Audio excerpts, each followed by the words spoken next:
sama, silakan. Tuhan perjanjian baru dan lama itu sama. Ya, silakan Ustaz Tata. Sama katanya Ustaz Tata, silakan. Iya Ya, sama. Tapi samanya itu kan harus pakai dalil. Oh iya ya. Dalam hal Mana apa? dalilnya Bang? Silakan. Kalau saya bisa, Tuhannya Nabi Muhammad, Yesus, Musa sama, pakai dalil saya. kalau gitu tunjukin kenapa mereka bisa nggak sama. Kata siapa gak sama? Coba Tuhannya Elohim itu menurut Israel seperti apa? Gini, Anda di sini pernyataannya apakah menurut Anda beda? Menurut Anda Oke. beda. Kalau gitu Oke, tunjukkan. nanti kamu sangka pakai dalil ya. Ini Bilang yang Yesus, beda, Musa, Nabi Muhammad. Pertama, Tuhan itu Esa.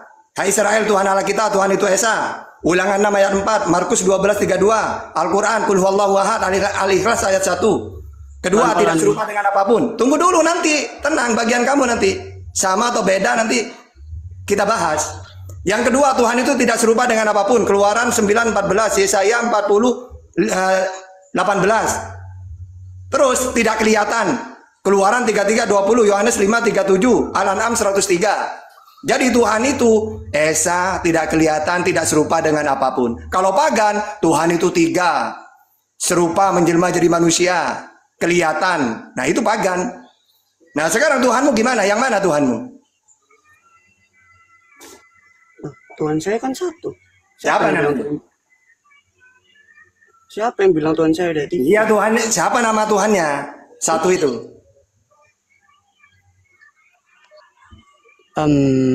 Begini, ini bisa disebut banyak, tergantung gelarnya. Anda ingin menyebut dia sebagai yang Tuhan Maha yang Kuasa? Esa itu siapa namanya? Dalam Kalau bahasa saya Indonesia pakai tidak Al-Quran, ada. oke, Sebut saya pakai saja. Al-Quran. saja. Bismillahirrahmanirrahim dengan menyebut nama Allah. Kalau di dalam Bible Amos 5:37, aku akan membawa kamu ke dalam pembuangan jauh ke seberang Damsik, firman Tuhan yang namanya Allah. Nah, itu semesta alam. Nah, sekarang Tuhanmu siapa? Di terjemahan Indonesia itu pakai kata Allah. Udah ada usah gitulah, intinya sebutkan namanya Tuhannya siapa? Kamu? Elohim. Elohim, bukan Yesus. Ini yang makanya harus saya jelaskan, Ah. jangan teriak-teriak. Oke. Memang gaya beliau begitu. Itu Iya, gaya bahasa saya itu beliau orang begitu. itu humoris sebenarnya. Oke. Oke, silakan. Bisa dibuka.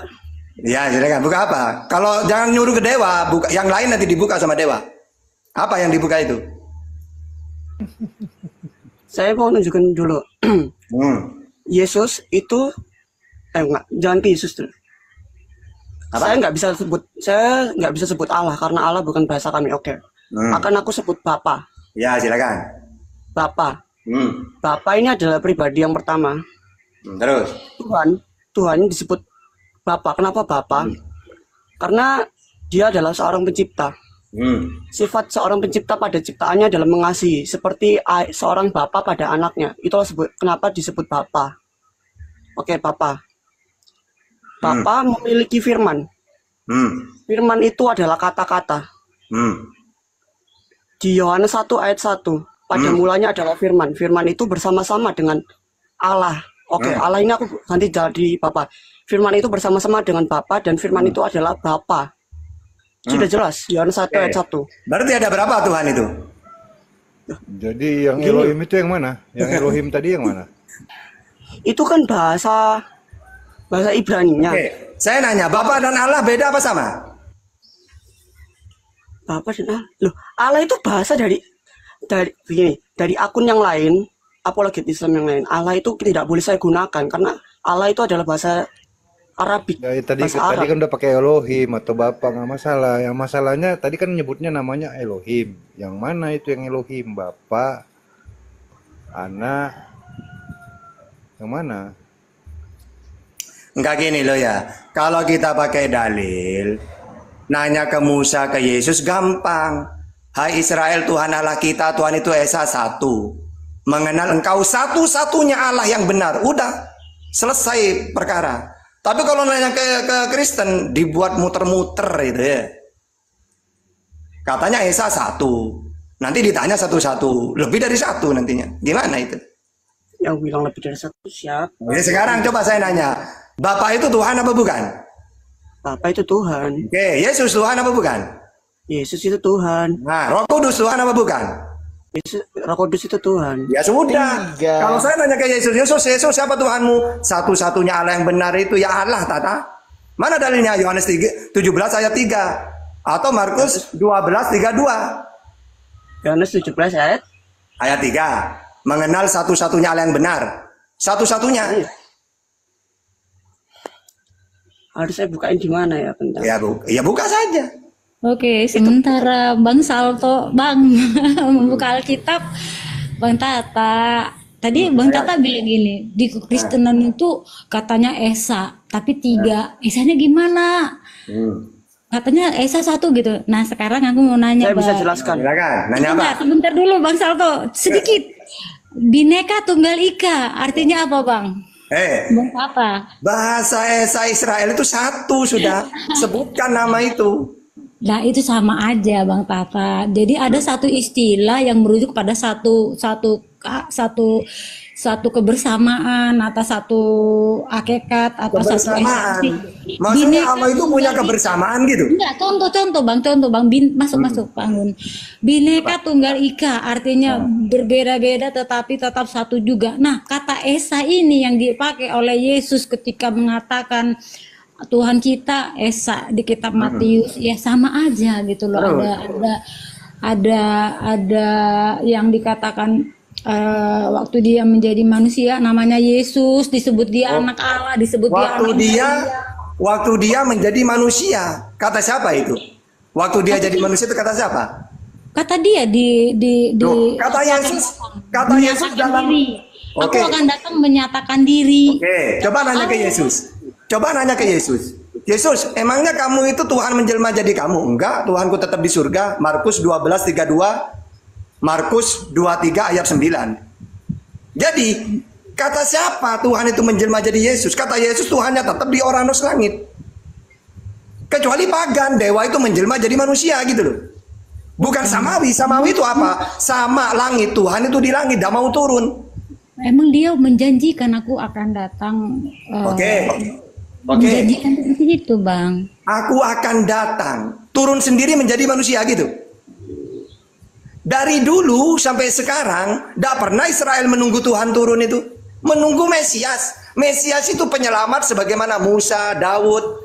Andaikan Tuhan di perjanjian lama akan turun menjelma jadi manusia, otomatis sekarang Israel masih menunggu dong. Gak ada kok dari dulu sampai sekarang. Yang ditunggu Mesias. Mesias itu apa? Raja, penyelamat. Seperti Musa, Daud, gitu loh. Terus di Yohanes 17 itu ayat yang ke-6, Yesus juga berkata, namamu yang engkau berikan padaku, ya namanya kan Yesus kan. Ya, bukan cuma Yesus. Yahya juga, Yohanes juga pemberian dari Tuhan itu. Enggak, ya Yohanes enggak berkata seperti itu, tapi Yesus berkata kepada bapaknya itu gitu loh. Nah, di sini Apakah cuma Yesus? Nama Yesus itu di Israel dulu satu-satunya? Kan banyak nama Yesus itu. Atau Yesua itu. Coba dibaca lagi ayat itu tentang namamu yang kau berikan kepadaku. Itu pemaknaannya Banyak yang namanya Yesus. Ada Yesus pemain bola juga ada. iya, tapi yang namanya Yesus Kristus cuma satu. Pemaknaan ayat Yesus tersebut bukan banyak, kepada nama tapi Yesus kalau loh, Yesus katanya. Kristus cuma Jesus Christ itu gitu loh. Nah tadi abang bertanya kepada Bang Salto, siapa nama Tuhan kamu? Dia bingung jawab. Karena setiap umat yang ada di muka bumi ini akan berbeda memanggil nama Allah. Orang Batak manggilnya Debata Jehovah, orang Jawa beda lagi. nama Bangsa Allah? Indonesia Yesus Kristus, orang Inggris Jesus Christ. Entah kalau nanti begitu. orang Yahudi manggilnya kita nggak tahu, entah Yahweh. Jadi entah sebenarnya nama pribadi Tuhannya orang Kristen siapa sih, nama patennya gitu loh. Biar nggak di copy paste orang gitu loh, nama patennya siapa? Ya kalau dia bilang sendiri kan Yesus. Ya Kalau udah. kita tahu bahasa Indonesia, kita kan belum ngerti Ya udah, bahasa Yesus sudah dijawab. Jadi besok-besok Pak Salto kalau ditanya siapa nama Tuhanmu? Yesus. Udah, jangan diputar lagi firman telah menjadi manusia bla bla bla. Jangan dipanjangin karena minta nama doang gitu tadi. Makanya didengerin. Ya terusin lagi Tat. Kayaknya Pak Salto tuh udah paham tuh Tat. Lanjut Tat. Pak Salto, Pak Salto silakan. Elohim, Loh, Adonai. kok lari ke Elohim lagi? Kan Yesus. Dengarkan dulu. Itu kan sebutannya. Nah, Waduh. kalau nama aslinya siapa? Nanya nama asli gini. Dia disebut sesuai dengan sifat-sifatnya. Kalau nama asli pribadi Yang apa? artinya juga Tuhan. Kodrat itu sama Tuhan. Gini loh Bang Salto. Kalau dalam Islam ya, nama pribadi itu ya Allah. Kalau nama sebutan banyak, 99. Wallahu la ilaha illa huwa rahmanur rahimul malikul qudus sampai 99. Nah, kalau Kristen, nama pribadinya siapa? Elohim sudah dibilang juga. Di mana dalilnya? Mana bisa, itu kan terjemahan. Kalau saya cari dalam bahasa Ibrani baru ketemu. Ya makanya kalau Islam nama pribadi itu seluruh dunia ya Allah. Kamu pergi ke Inggris, siapa Tuhanmu ke orang Islam? Allah gitu. Karena mereka Apa? memang berpacu pada bahasa Arab. Ya Patokannya makanya di bahasa Tuhan Arab itu ya sama satu. sebutannya. Namanya juga ya gitu seluruh dunia seharusnya dengan beda-beda. Ya udah tadi kutianya nama Tuhannya Elohim, berarti Yesus bukan Tuhan. Udah. Ya Salto ya. Coba lihat di Tok, bahasa Tok, dengerin dulu, Indonesia dan Tok. juga bahasa Ibrani. Apakah Tok. sama namanya? Tidak. Iya, karena Tok, itu dengerin dulu, terjemahan. Tok. Nama Tuhanmu Elohim, berarti Yesus bukan Tuhan, betul? Loh, Yesus itu kan nama manusianya. Nama Oh, Tuhan. nama manusianya ya, nama manusianya Yesus, nama Tuhannya Elohim. Sang Firman saat turun menjadi manusia. Sampir Manusia lagi itu gue bilang disebut juga. Yesus. Tat. Nama manusianya Tuhanmu Yesus. Nama sebenarnya Tuhannya adalah Elohim. Begitu ya, jadi dua nama ya. Nama pangnya siapa nama pangnya? Assalamualaikum warahmatullahi wabarakatuh. Bukan ayat-ayat yang menunjukkan bahwa Yesus juga Bapa itu adalah satu. Ini loh, Wak, nama manusianya Yesus, nama ketuhanannya Elohim. Edun. Yesus Di mana adalah ayatnya Elohim? Coba tunjukkan di perjanjian baru. Di perjanjian baru Bang Salto, tunjukkan nama Elohim coba. Di perjanjian baru ya. Saya bilang nggak bisa. Itu Kasihan Elohim dia, bahasa dia belum Ibrani. ngerti Bible. Terjemahan Wah, tidak dia ada. nggak ngerti Bible. Elohim. Terjemahan bahasa Indonesia tidak ada. Oh, kalau di Ibraninya coba di Ibraninya. Di Ibraninya, perjanjian baru ya. Nggak punya. Apalagi itu dipersulit. Tapi saya bisa Ya udahlah. tunjukkan. Saya bisa tunjukkan di Alkitab bahwa Yesus dan Bapa adalah satu. Tuh kan, satu dia. Kata Sejak Yohanes- kapan ya? Sejak kapan Yesus dan Bapa menyatu? Bukan menyatu. Mereka itu satu. Ya satu kan berarti nggak bisa dipisah toh. Mereka tidak terpisah. Iya, jadi Yesus dan Bapa selalu bersatu, tidak pernah berpisah gitu ya. Memang tidak berpisah. Bagaimana sih? Waktu dibaptis berpisah dia. Dibaptis terpisah. Bagaimana ceritanya? Satu di Sungai Yordan, satu di surga. Satu di surga, satu di surga. Lah, Nah, waktu Yesus dibaptis kan berpisah, Bang. jelaskan definisi berpisah. Ya satu di surga, satu di bumi berpisah. Baca rai dulu, baru bisa. Iya. Urus ke KUA. Menurut Anda, Tuhan itu terbatas tempat atau tidak? Tuhan itu tidak membutuhkan tempat. Tidak terbatas tempat. Waktu, tempat, dimensi tidak tidak membatasi Tuhan. Tapi Yesus datang ke bumi membutuhkan tempat. Dia mengambil bentuk manusia. Manusia sifatnya bagaimana? Oh, Fisik. berarti Fisik itu membutuhkan tempat. berarti Yesus waktu di bumi bukan Tuhan dia. Yesus memiliki 100% ketuhanan dan juga manusia. Ini sifat Yesus. Oh, berarti Tuhan butuh tempat kalau begitu masuk ke dalam diri manusia. Oh, tentu masuk dalam diri manusia. Sejak kapan Tuhan masuk dalam diri manusia? Berarti Yesus bukan kalau begitu Yesus bukan Tuhan dong kalau begitu. Yesus Tuhan. Iya tuh, yang di dalam diri Yesus apanya yang Tuhan? Yesus adalah Tuhan. Iya, apanya yang Tuhan dalam diri Yesus? Kepalanya kah? Dengerin dulu. Pribadi Yesus. Dengerin dulu, yang Tuhan dalam diri Yesus ini, kepalanya kah, kakinya kah, atau seluruh badannya? Pribadi Yesus adalah Tuhan. Berarti Tubuh fisiknya Yesusnya adalah ini, manusia. berarti fisiknya adalah Tuhan. Manusia. Mana ada Loh, Tuhan punya apanya, fisik? terus apanya yang Tuhan? Pribadinya, paham tidak? Pribadi Yesus itu tergolong fisiknya atau tidak? Loh, pribadi sejak kapan fisik? Jadi kamu pribadimu apa? Roh saja. Pribadi itu bukan fisik. Apa? Jelas. Pribadi itu apa? Kalau gitu pribadi Allah Anda apa? Kok lari ke Allah sih? Ke Yesus dulu. Loh, itu seperti cara Anda. Pribadi Yesus itu terdiri apa sih, bro? Yesus itu ada jasmani, ada rohani, toh? Betul nggak? Tentu. Oke. Apanya yang Tuhan antara jasmani dan rohani? Jasmaninya tentu itu manusia karena Tuhan bukan. Rohaninya? Rohaninya sudah pasti roh, tapi rohnya ini apakah Terus roh manusia? apanya yang Tuhan dalam diri Yesus? Apanya yang Tuhan? Hakikatnya di dalamnya itu loh, Di esensinya. dalam apanya? Di dalam ususnya, dalam perutnya, apa dalam apanya? Susah menjelaskan, tapi saya bisa tunjukkan ayat-ayatnya. Coba tunjukkan yang mana yang Tuhan dalam diri Yesus, dalam ususnya kah, dalam apanya gitu loh. Yohanes 10 ayat 30. Aku dan Bapa adalah satu. Iya, satu apa dia? Satu kelurahan kah, satu keluarga kah, satu RT kah gitu? Satu apa, bro? Ya satu. Mengerti arti kata satu tidak sih? Satu. Iya, satu apa dia? Aku nggak bisa jawab tubuh karena Nggak bisa jawab.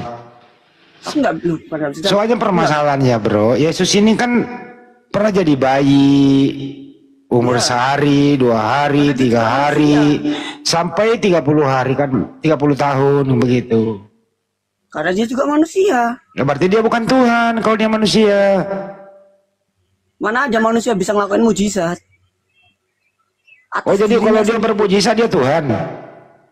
Dia melakukan mujizat atas dirinya sendiri, tidak atas nama siapapun. Loh, ada nggak baca kali Yohanes 11? Dia itu Yohanes waktu 11, dia oke. dengerin dulu, dengerin. Waktu dia bermujizat, dia mengucapkan syukur kepada Bapaknya. Itu menunjukkan dia Bahwa- merendahkan dirinya, membatasi dirinya sebagai manusia, menunjukkan dirinya sebagai Oh, manusia. berarti Tuhan bisa direndahkan. Mana ada Tuhan direndahkan? Dia Ya itu merendahkan. itu digebuk di tiang salib, direndahkan, bang, dilecehkan. Lah, bagaimana sih konteksnya ini? Itu di tiang salib dia, Pak. Itu di tiang salib dia, Pak, ini. Coba tadi Nah, saya tanya dulu, itu di tiang salib dia, Pak. yang mana tadi? Tadi Anda sebut ayat berapa? Waktu bermujizat menghidupkan Lazarus. Oke. Lu ada Bible nggak di situ? Hah? Kitabnya berapa? Ya kitabnya. Lu ada Bible nggak di situ? Ada. Oke. Buka Yohanes 11 41. 41. Iya. Oke, saya baca ya. Maka mereka mengangkat batu itu. Lalu Yesus menghadap ke atas langit berkata, Bapa, aku mengucap syukur kepadamu. Nah, Karena engkau mendengarkan aku. itu mengucapkan syukur. Baca terus dulu 41 sampai ke bawah coba. Aku tahu bahwa engkau selalu mendengarkan aku. Tetapi oleh karena orang banyak yang berdiri di sini mengelilingi aku mengatakannya. Supaya mereka percaya bahwa engkau lah yang telah mengutus aku. No, dia utusan dia di situ. Bukan Tuhan dia. Nah, kena. Dalam pikiran Anda utusan sama dengan bukan Tuhan. Kena dia. Enggak, waktu Yesus bermujizat menghidupkan Lazarus, dia Tuhan atau utusan Tuhan? Lihat konteksnya. Konteks lagi. Itu Nggak tinggal yang jawab, bro. Bro, kau harus jujur lah. Janganlah lawan Bible-mu. Kamu barusan baca, dengerin dulu. Kamu barusan baca. Kamu barusan baca, dengerin dulu. Kamu barusan baca. Yang kau barusan baca itu, Yesus itu Tuhan atau utusan Tuhan di situ? dalam konteks apa dulu? Yang kau barusan baca itu loh. Dia itu Tuhan, tapi juga utusan Tuhan. Kenapa bisa utusan Tuhan? Di mana ada tertulis di situ Yesus Tuhan? Ya, loh, kalau nunjukin di mana dia adalah Tuhan, aku nunjukin ayat lain dong, nggak boleh pakai. Ya udah, itu pakai ayat lain ada. gimana? Di mana Yesus mengaku Tuhan di mana? Yohanes 10 ayat 30. Ya, aku dan Bapa adalah satu. Ya. Oke, kalau Yohanes 14:28 bagaimana? Coba baca. Tunggu. Yohanes 14. Ya. 8. Kamu telah mendengar bahwa aku telah berkata kepadamu, aku pergi, tetapi aku datang kembali kepadamu. Sekiranya kamu mengasihi aku, kamu tentu akan bersukacita karena aku pergi kepada Bapakku sebab Bapa lebih besar daripada aku. Nah, Jelas kan? mana lebih besar Yesus daripada Bapaknya? Makanya lihat konteksnya. Ini Nah, harus dibaca konteks dengan lagi. atas. Tentu. Lu kalau kena konteks melulu. Lihat yang dikatakan Yesus di ayat atasnya. Yesus berkata, dengerin, kau udah baca. Kalau habis membaca itu, jangan dibantah bacaannya. Yesus berkata di situ, Bapa lebih besar daripada aku. Anda percaya nggak tuh omongan Yesus? Tentu. Oke, berarti yang mana yang Tuhan, Bapa atau Yesus? Apa-apa? Kalau Yesus berkata Bapa lebih besar daripada aku, yang mana yang Tuhan? Yang lebih besar atau yang lebih kecil? Tidak ada yang lebih besar, tidak ada yang lebih kecil di sini. Yang mana yang Tuhan di situ? Bapa atau Yesus? Mana bisa begitu? Kan di sini Ya Yesus. kau barusan baca loh. Kamu ini Makanya, membaca ini kok nggak ngerti bacaanmu loh. Harus dibaca dari awal kalau Anda mau. Ya udah, Konteksnya silakan di sini, baca saya dari sudah awal. paham. Ya udah baca aja dari awal, nggak apa-apa. Kita tunggu kok.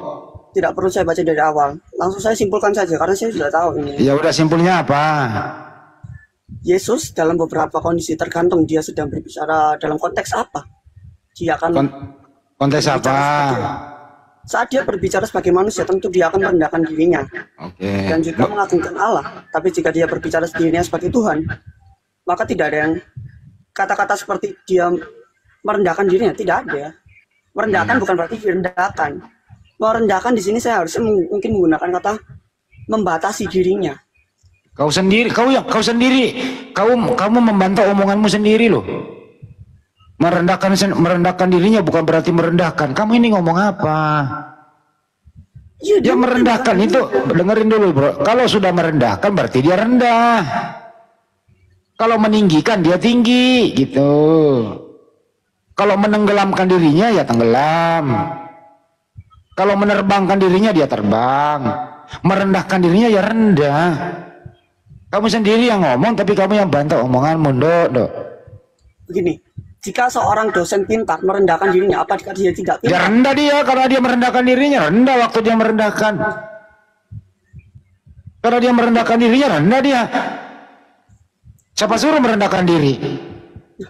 Untuk dia, Untuk apa? Bagi Untuk bohongin manusia. orang. Untuk bohongin orang. susah sekali bicara dengan orang-orang yang ngegas ini. Susah memang Anda karena Anda melawan akal sehatmu, nggak dibawa diskusi gitu loh. Makanya bawa akal, jangan bawa iman. Tidak, Anda yang tidak pakai akal sehat. Saya Oke, sedang sekarang berbicara, gini. saya teriak-teriak. Kalau kamu punya akal sehat, yang manakah yang Tuhan antara Bapa dan Yesus? Yang mana yang Tuhan? Coba pakai akalmu, jawab. Ini saya mau memperjelas dulu ya. Jangan dulu pakai. Nah ini sebentar, cuma dua kata. Yang manakah yang Tuhan pencipta alam semesta? A. Bapa, B. Yesus. Pakai akalmu coba jawab. Nah ini Anda menggiring saya dengan Katanya atau punya tidak saja. akal. Gitu. Kalau kau Anda punya ini akal, saya menjawab, kan? kalau Anda ini kau saya punya menjawab. akal, kamu nggak perlu digiring. Tinggal lo jawab. Saya ulang ya. Saya tes Kalau gitu saya kamu juga punya harus akal bertanya atau dan Anda tidak. harus menjawab.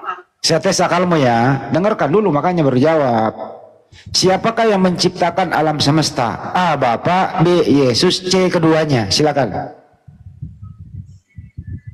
A. Bapa, B. Yesus, C. Keduanya. ya C keduanya lah. Ya berarti ada dua Tuhan. Duh, gini loh. Kena lagi. Akalmu nggak kepake. Duh, bodoh. Makanya dengerin dulu. Iya silakan. Gini, sudah jelas Bapa dan Yesus adalah satu. Yesus adalah firman kan. Firman yang menjadi manusia. Yohanes 1 ayat 1, pada mulanya adalah firman. Firman itu bersama-sama dengan Bapa dan firman itu adalah Bapa. Kejadian 1 ayat 3. Bapa berfirman menggunakan firman-Nya. Firman itu adalah Yesus di perjanjian baru. Itu artinya Bapa dan firman yang kita sebut sebagai manusia ini Yesus, Bapa dan firman ini sama, satu. Udah cukup. Bapak dan Yesus itu sama atau beda? Sama. Mereka sama-sama yakin. Tuhan, berbeda pribadi. Tunjukkan kalau mereka Kamu berbeda. ini bilang sama, lu bilang lagi beda. Kamu ini kok ngomongnya ngelantur gitu loh. Saya ulang ya, pakai akalmu nih jawab nih. Yesus dan Bapak itu A sama, B beda. Jawab. Mereka berbeda. Berbeda. Kalau Bapak dan Yesus berbeda, yang mana yang Tuhan? A Bapak, B Yesus. Berbeda pribadi, bukan berarti Iya, kalau dia berbeda pribadi, dengarkan dulu orang ngomong makanya. Kalau Bapak dan Yesus berbeda pribadi, yang manakah yang Tuhan? A Bapak, B Yesus. Akal, pakai akal. pakai akal gimana? Dua-duanya Tuhan. Berarti dua Tuhan. Lah tidak. Barusan kau ngomong dua-duanya Tuhan loh, berarti dua Tuhan. Karena Anda bertanya pribadinya kan, saya jawab pribadinya. Kenapa tiba-tiba jadi dua Tuhan? Ya Dua memang ya pribadi, Bapak dan Anda Yesus kan ya. Bapak dan Yesus itu beda. Mereka satu. Bapak Satu dari dan Anak mana? itu beda, tapi mereka kan satu. Satu apa? Coba jelaskan satu apa? Mereka sama-sama Tuhan. Sama-sama Tuhan berarti ada dua Tuhan kalau sama-sama Tuhan. Gini, mereka satu Tuhan yang satu Apa Tuhan. sih kamu ini, akalmu mati loh. Mati loh Susah akalmu ini Anda di sini. yang hanya mengoceh begini saja. Kalau gitu gini, sekarang gantian saya bertanya. Akalmu mati loh. Katanya bawa akal tadi, kok akalnya dimatiin, bro? Kenapa Anda beranggapan akalan saya mati? Kenapa tidak saya Kenapa beranggapan akalmu mati? Karena barang gampang lu persulit. Loh, enggak. Bapak itu beda, dengerin ya, dengerin baik-baik ya. Bapak itu beda, Yesus itu juga beda. Apa perbedaannya? Pertama, Bapak itu tidak punya fisik. Yesus punya fisik. Bapak tidak pernah disunat. Yesus pernah disunat. Bapak tidak pernah menjadi bayi. Yesus pernah jadi bayi. Bapak tidak pernah mandi. Yesus pernah mandi. Bapak tidak pernah tidur. Yesus pernah tidur. Bapak tidak pernah boker. Yesus pernah boker. Itu perbedaannya sangat jauh loh, signifikan. Masa kau mau samakan? Anda bisa bilang gitu karena Anda belum mengerti. Oke ya, kalau begitu Yesus pernah boker nggak waktu ada di muka bumi? Ya tentu saja dia kan manusia. Oke, kalau Bapak pernah boker nggak? Tentu tidak. Tuhan kenapa? Ya, sama atau beda? Sama atau beda? Ya tentu beda dong. Beda. Yang mana yang Tuhan? Yang pernah boker atau yang belum pernah boker? Yang mana yang Tuhan? Karena pertanyaan yang menggiring ini salah. Kok menggiring ini? Datanya ada, gue tinggal suruh milih, Coach Luke. Gue tinggal suruh memilih. Yang mana kayak kau dengerin dulu makanya pakai akalmu. Yang manakah yang Tuhan sebenarnya? A, yang pernah boker. B, yang tidak pernah boker. Yang mana yang Tuhan? Bagaimana sih? Dua-duanya itu Tuhan. Mereka tuh satu. Berarti Tuhan mau dua. Kalau dua-duanya Tuhan, kau bilang tadi dua-duanya Tuhan loh. Lah, Kalau karena dua-duanya Anda Tuhan, dengerin dulu. Kalau dua-duanya Ini Tuhan, dari awal selesai. begini. Saya dari awal tidak setuju Ada bahwa namanya mereka itu Tuhan, dipisahkan. ada namanya Tuhan Bapa, ada Tuhan Yesus gitu loh. Yesus Akui adalah aja nama Tuhan. manusianya. Kalau kau sudah mengakui Tuhanmu dua, keluar urusan gitu loh. Saya Tapi luruskan kalau dulu dua ya. pribadi, dua hal yang berbeda, terus lu bilang Tuhanmu cuma satu, tapi pengantarmu dua-duanya Tuhan, kesimpulannya satu Tuhan, itu namanya akalmu mati. Konsep Saya ulang ya. yang paling susah. Ini Argumentasimu, makanya kenapa harus nih saya dengerin. menjelaskan. Argumentasimu mengatakan dua-duanya Tuhan. Kesimpulanmu mengatakan satu Tuhan. Ini namanya akalmu mati. Tidak, itu bukan kesimpulan saya. Anda yang menyimpulkan sendiri. Anda Ya, yang tuh, memberikan pertanyaan yang kalau- menggiring seperti itu. Dengarkan saya. Jangan Anda nangis. yang menggiring. Jangan nangis. Dengar tidak? Enak ya kalau punya live begini Anda bisa bikin kemana saja digiring sama Anda. Kasihan penonton-penonton ini. Ini Dengarkan dulu. emang Anda domba mau digiring. Ini ada data dan fakta. Ada bab. Coba gini loh ya. Saya nggak menggiring Anda. Coba Anda tergiring nggak dengan data yang ada di. Coba kau baca Yohanes 17:3. Siapa yang menggiring Anda? Bible kah? 17:3. Bible mau menggiring Anda atau Anda manut dengan Bible? Coba Yohanes 17:3 coba lo baca. Itu ya, itu bahwa mereka mengenal engkau satu-satunya Allah yang benar dan Yesus Kristus telah engkau utus loh. Nah itu berapa Tuhan di situ? Satu. Siapa yang Tuhan? Siapa yang Tuhan gimana sih? Coba baca dulu Yohanes 17:3. Inilah hidup yang kekal itu, yaitu bahwa mereka mengenal Engkau satu-satunya Allah yang benar dan mengenal Yesus Kristus. Yang mana di situ yang kau tuhankan? Yang Ayo, saya nggak menggiring Anda, Bible yang menggiring Anda. Anda maksud Tuhan kan itu Dengarkan dulu, Anda udah baca. Apakah Anda setuju dengan Bible atau Anda mau tergiring dengan data? Coba baca lagi coba. Baca lagi baru lu putuskan ada berapa Tuhan di situ. Inilah hidup yang kekal itu, yaitu bahwa mereka mengenal Engkau, yaitu Allah yang benar, dan mengenal Yesus Kristus yang telah Engkau utus. Oke. Di situ ada berapa Tuhan? Satu. Siapa? Allah. Yesus sebagai apa? Utusannya. Berarti Yesus bukan Tuhan di situ. Makanya baca. Nah ini kena lagi, akalmu mati lagi. Loh, saya kasih pendapat tidak boleh. Akal Anda yang mati. Bagaimana? Di situ lo udah baca Yesus utusan, kamu nggak mau jawab dia utusan gitu loh. Udah kau baca sendiri. Sepenggal ayat untuk menyerang dan tidak mau mendengarkan penjelasan. Kok menyerang sih? Ini pernyataan Yesus loh. Coba baca Matius. Ya tentu, ini pernyataan Yesus yang Anda buat serangan. Kok serangan? Kok kok tega banget sih Bible menyerang kamu gitu?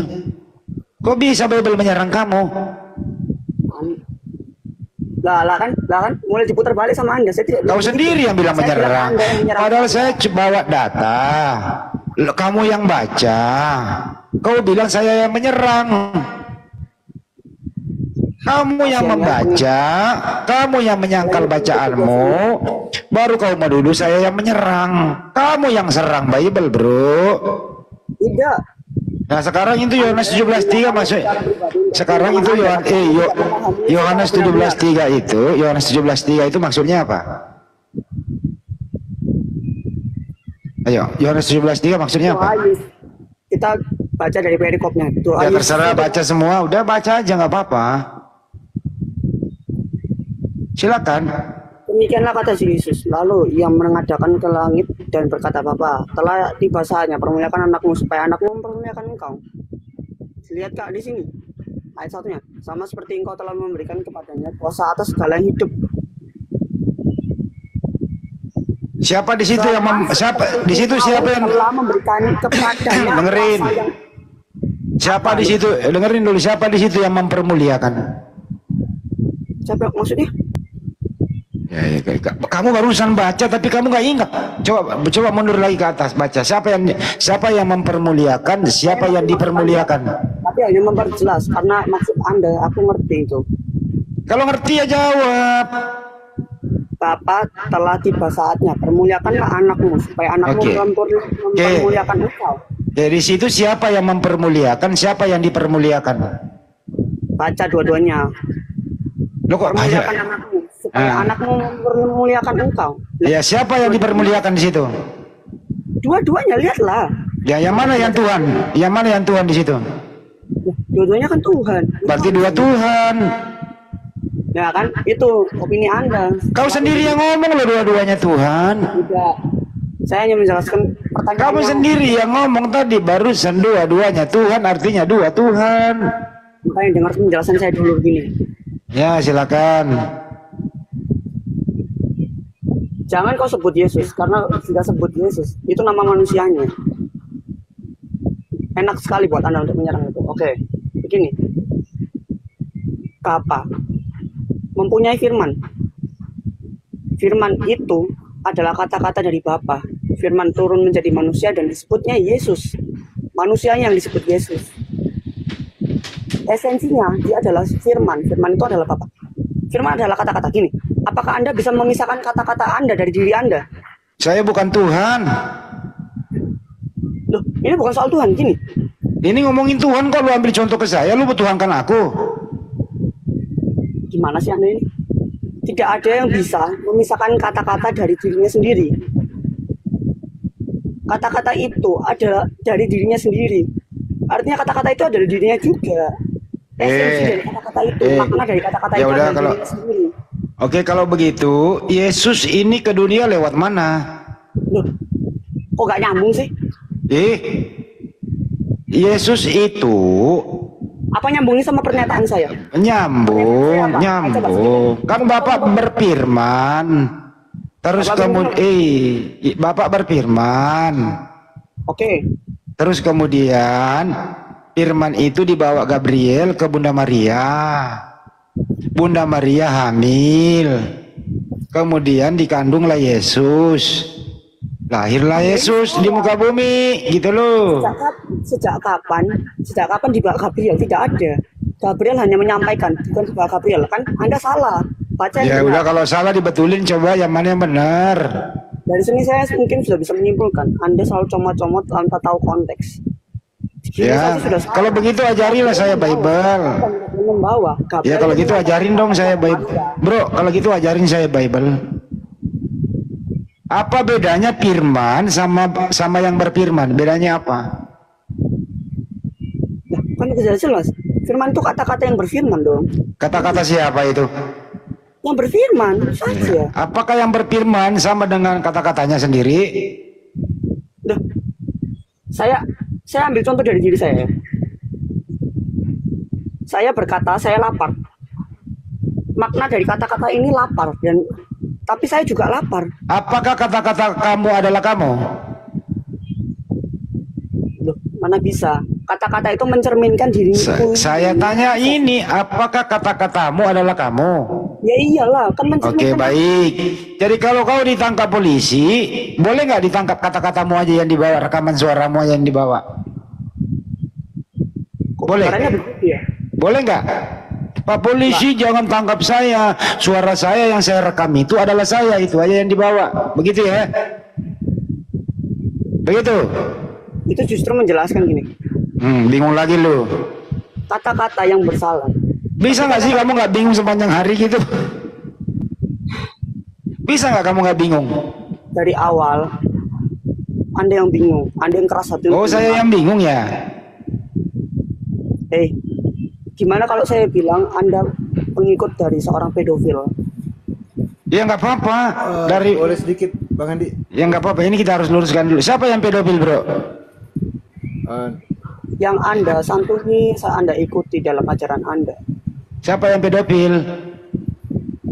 Mana ada penjelasan itu Bang?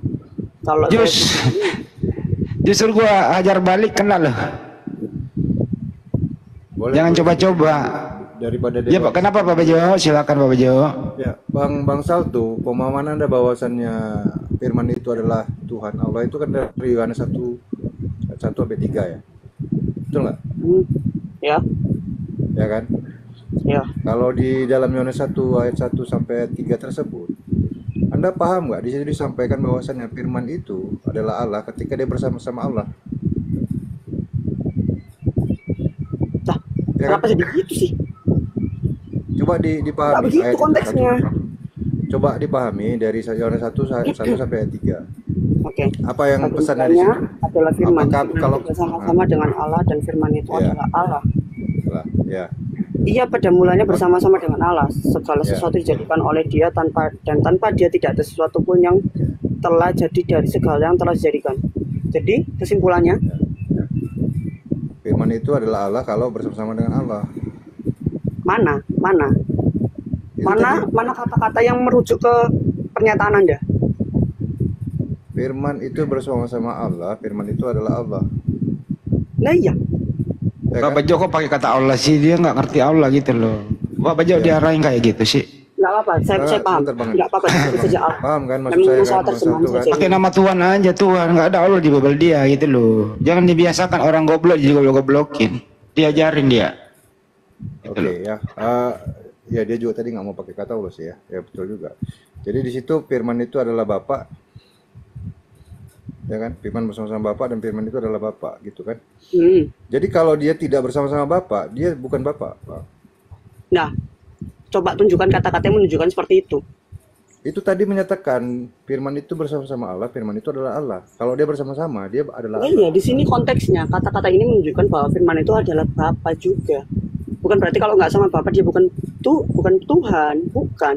Di mana yang Nggak merujuk ada. ke situ mana? Keterangannya bahwasan firman itu adalah Tuhan kalau keluar dari Tuhan nggak ada, Pak. nggak ada kan yang gini. Kalau dia keluar Kan dari tadi Anda rumah, membantah terus di dalam dia Jibril nggak ada, membawa kan? firman kepada Maria. Kalau Anda bantah Jibril membawa firman kepada Maria, maka Yesus bukan firman. Jibril, siapa Jibril? Tadi Bang Andi kan bilang, ya, firman ini dibawakan oleh Jibril kepada Maria. Sehingga Itu kan Maria tunggu, mengandung tidak dan bisa, itu melahirkan kan Yesus. itu di kitab Anda, di kitab saya tidak ada Kalau Jibril. bukan, itu di Bible. Gabriel. Mana ada Jibril? Gabriel. Gabriel, sebut Gabriel jangan Jibril. Ya sama aja. Ya, pemahaman saya itu Jibril. Terserah Anda mau. Malah semakin gak karu-karuan kemana-mana nih. Kalau misalnya Anda bantah itu, Anda bantah Yesus adalah firman, Bang.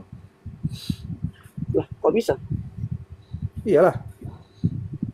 Jadi kalau nggak dibawa Gabriel itu firman kepada Maria, bagaimana caranya firman itu sampai kepada Maria? Sejak kapan di Alkitab dikatakan bahwa Gabriel membawakan firman kepada Maria? Apa tuh ayat yang tertulis di sana? Gabriel Gabriel. menyampaikan firman kepada Maria. Dia menyampaikan bahwa Maria akan mengandung seorang anak dari sebutannya Roh Kudus. Justru yang membawakan itu Roh Kudus, bukan Gabriel. Salah. Gabriel itu menyampaikan bahwa Maria akan mengandung, bukan berarti Gabriel yang membawa. Salah, sangat salah. Itu Roh Kudus di kisah yang lain, Bang. Ayat yang lain itu. Bukan di situ ayatnya. Lah, memang ayat mana yang saya dari tadi kita nggak belum bilang ayat apapun loh. Iya, makanya. Saya bisa pakai ayat manapun karena tidak bertentangan bagi saya. Ayat yang lain menjelaskan ayat yang lain. Ya, oke. Jadi Nanti fair-fair Anda aja. pahami. Nanti Anda pahami bahwasannya firman itu nggak akan berlaku sebagai Allah ketika dia tidak bersama-sama Allah. Pakai data lah.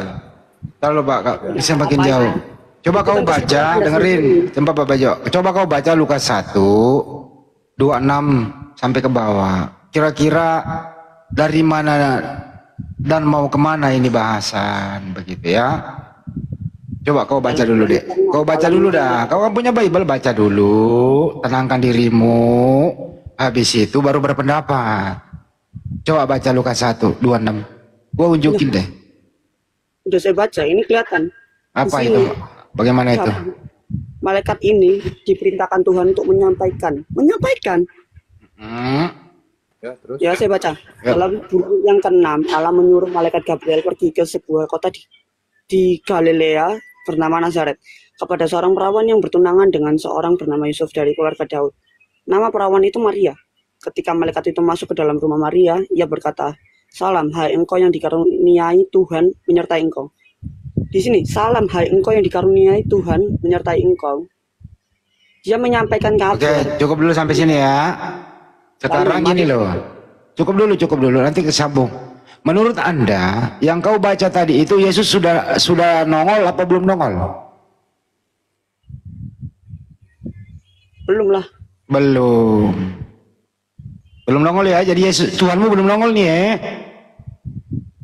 Kemanusiaannya kan yang ada maksud. Iya, Yesus belum nongol di sini. Oke. Ya, Yesusnya belum. Oke. Ya, Yesus belum nongol. Oke deh, udah dapat 1 poin. Oke. Sekarang siapa yang memerintahkan Gabriel menemui Maria? Tuhan. Tuhan, baik. Apa isi perintah yang dibawa Gabriel menemui Maria? Apa isi perintah itu? Menyampaikan kabar bahwa Maria Kabar, baik. Baik. Bagaimana caranya Bapak itu bicara dengan Gabriel? A. Berfirman, B. Diam-diam saja.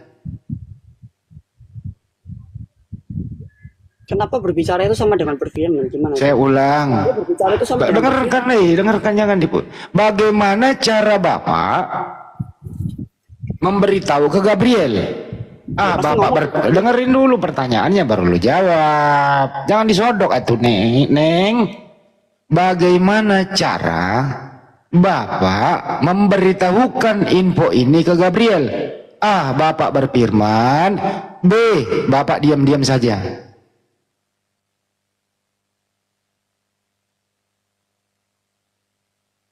Jangan nangis satu Neng.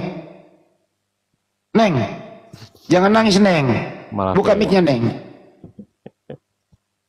Aku permudah kok kamu persulit gitu loh. Jadi di sana. Gimana? Maaf, tadi mic-nya mati. Sudah saya jawab. Apa jawabnya? Bapak ngomong ke Gabriel terus saja. Nggak mungkin Ya. diem-diem. Ya, bicara itu artinya apa? Berfirman. Berarti Yesus belum Belum nongol. belum nongol.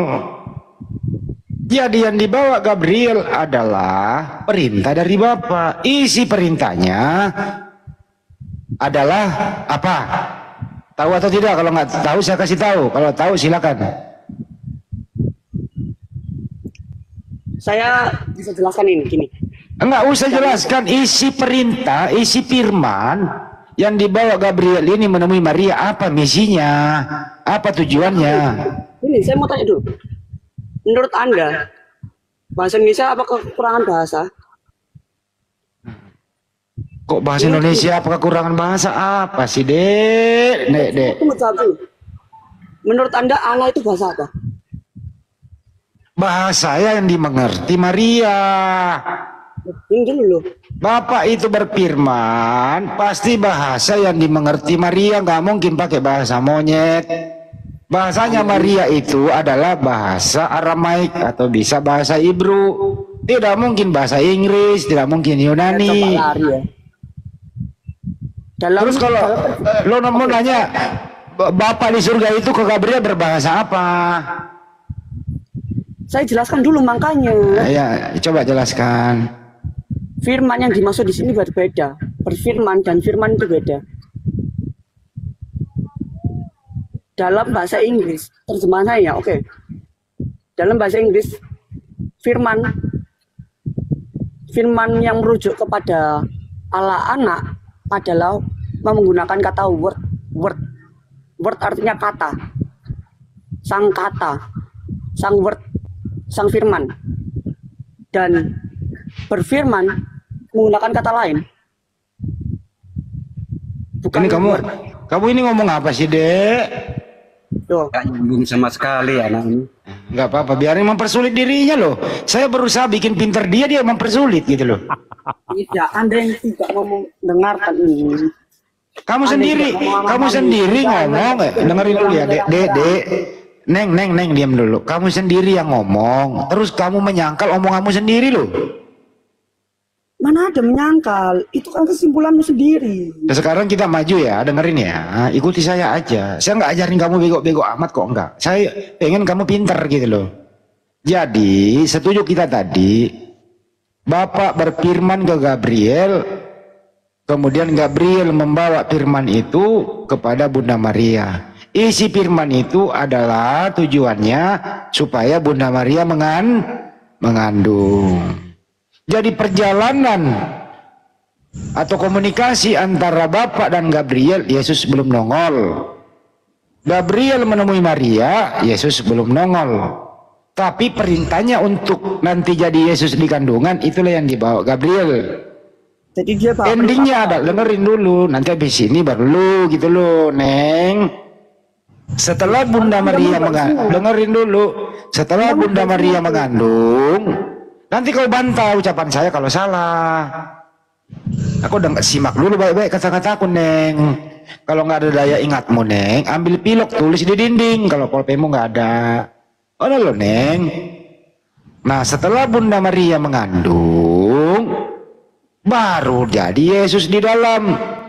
Mulai dari berbentuk lintah, segumpal darah, kemudian berkembang, jadilah sempurna Yesus 9 bulan. Dilahirkanlah Yesus.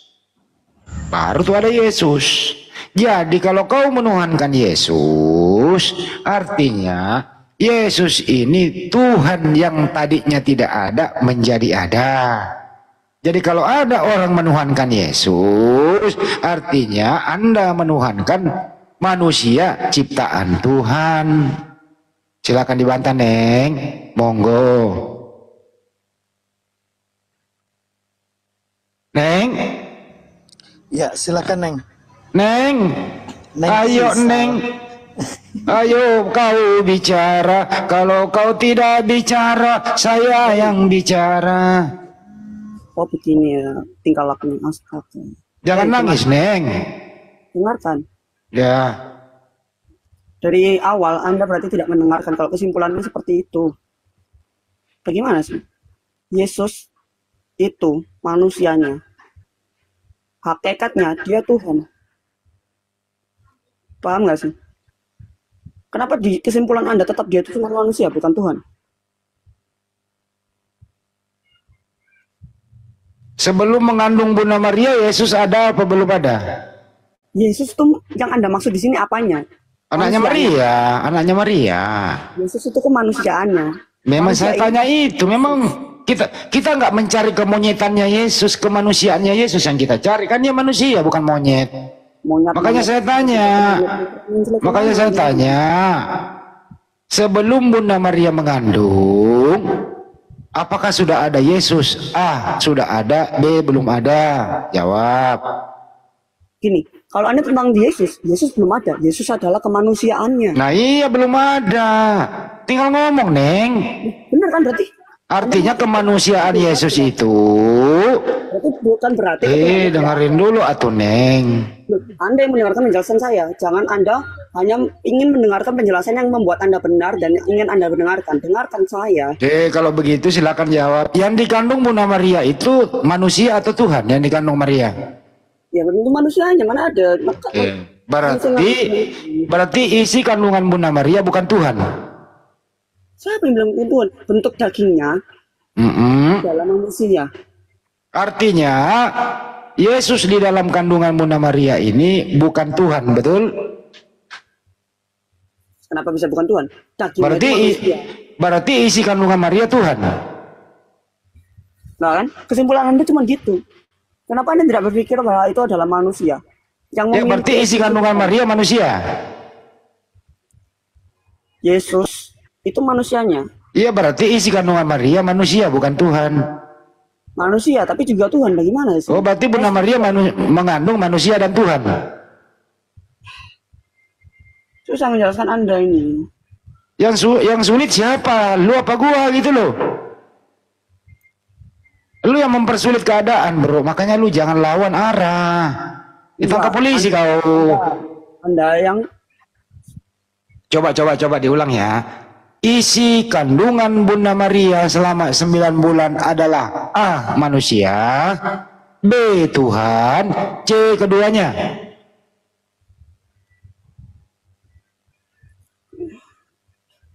Bingung? Kenapa enggak begini? Jangan begini jawabnya. Saya baik hati loh, saya kasih jawaban loh, tinggal kau pilih. Enggak. Saya ulang nih. Dia kasihkan pilihan jawaban. Ya tapi kan memang Bunda Maria mengandung. Kecuali saya bilang isi di luar kandungan, itu mengarahkan. Tapi ini kenyataan, semua orang paham Bunda Maria pernah mengandung 9 bulan. Nah, makanya saya tanya, isi kandungan Bunda Maria itu selama 9 bulan adalah A, manusia, B, Tuhan, C, keduanya.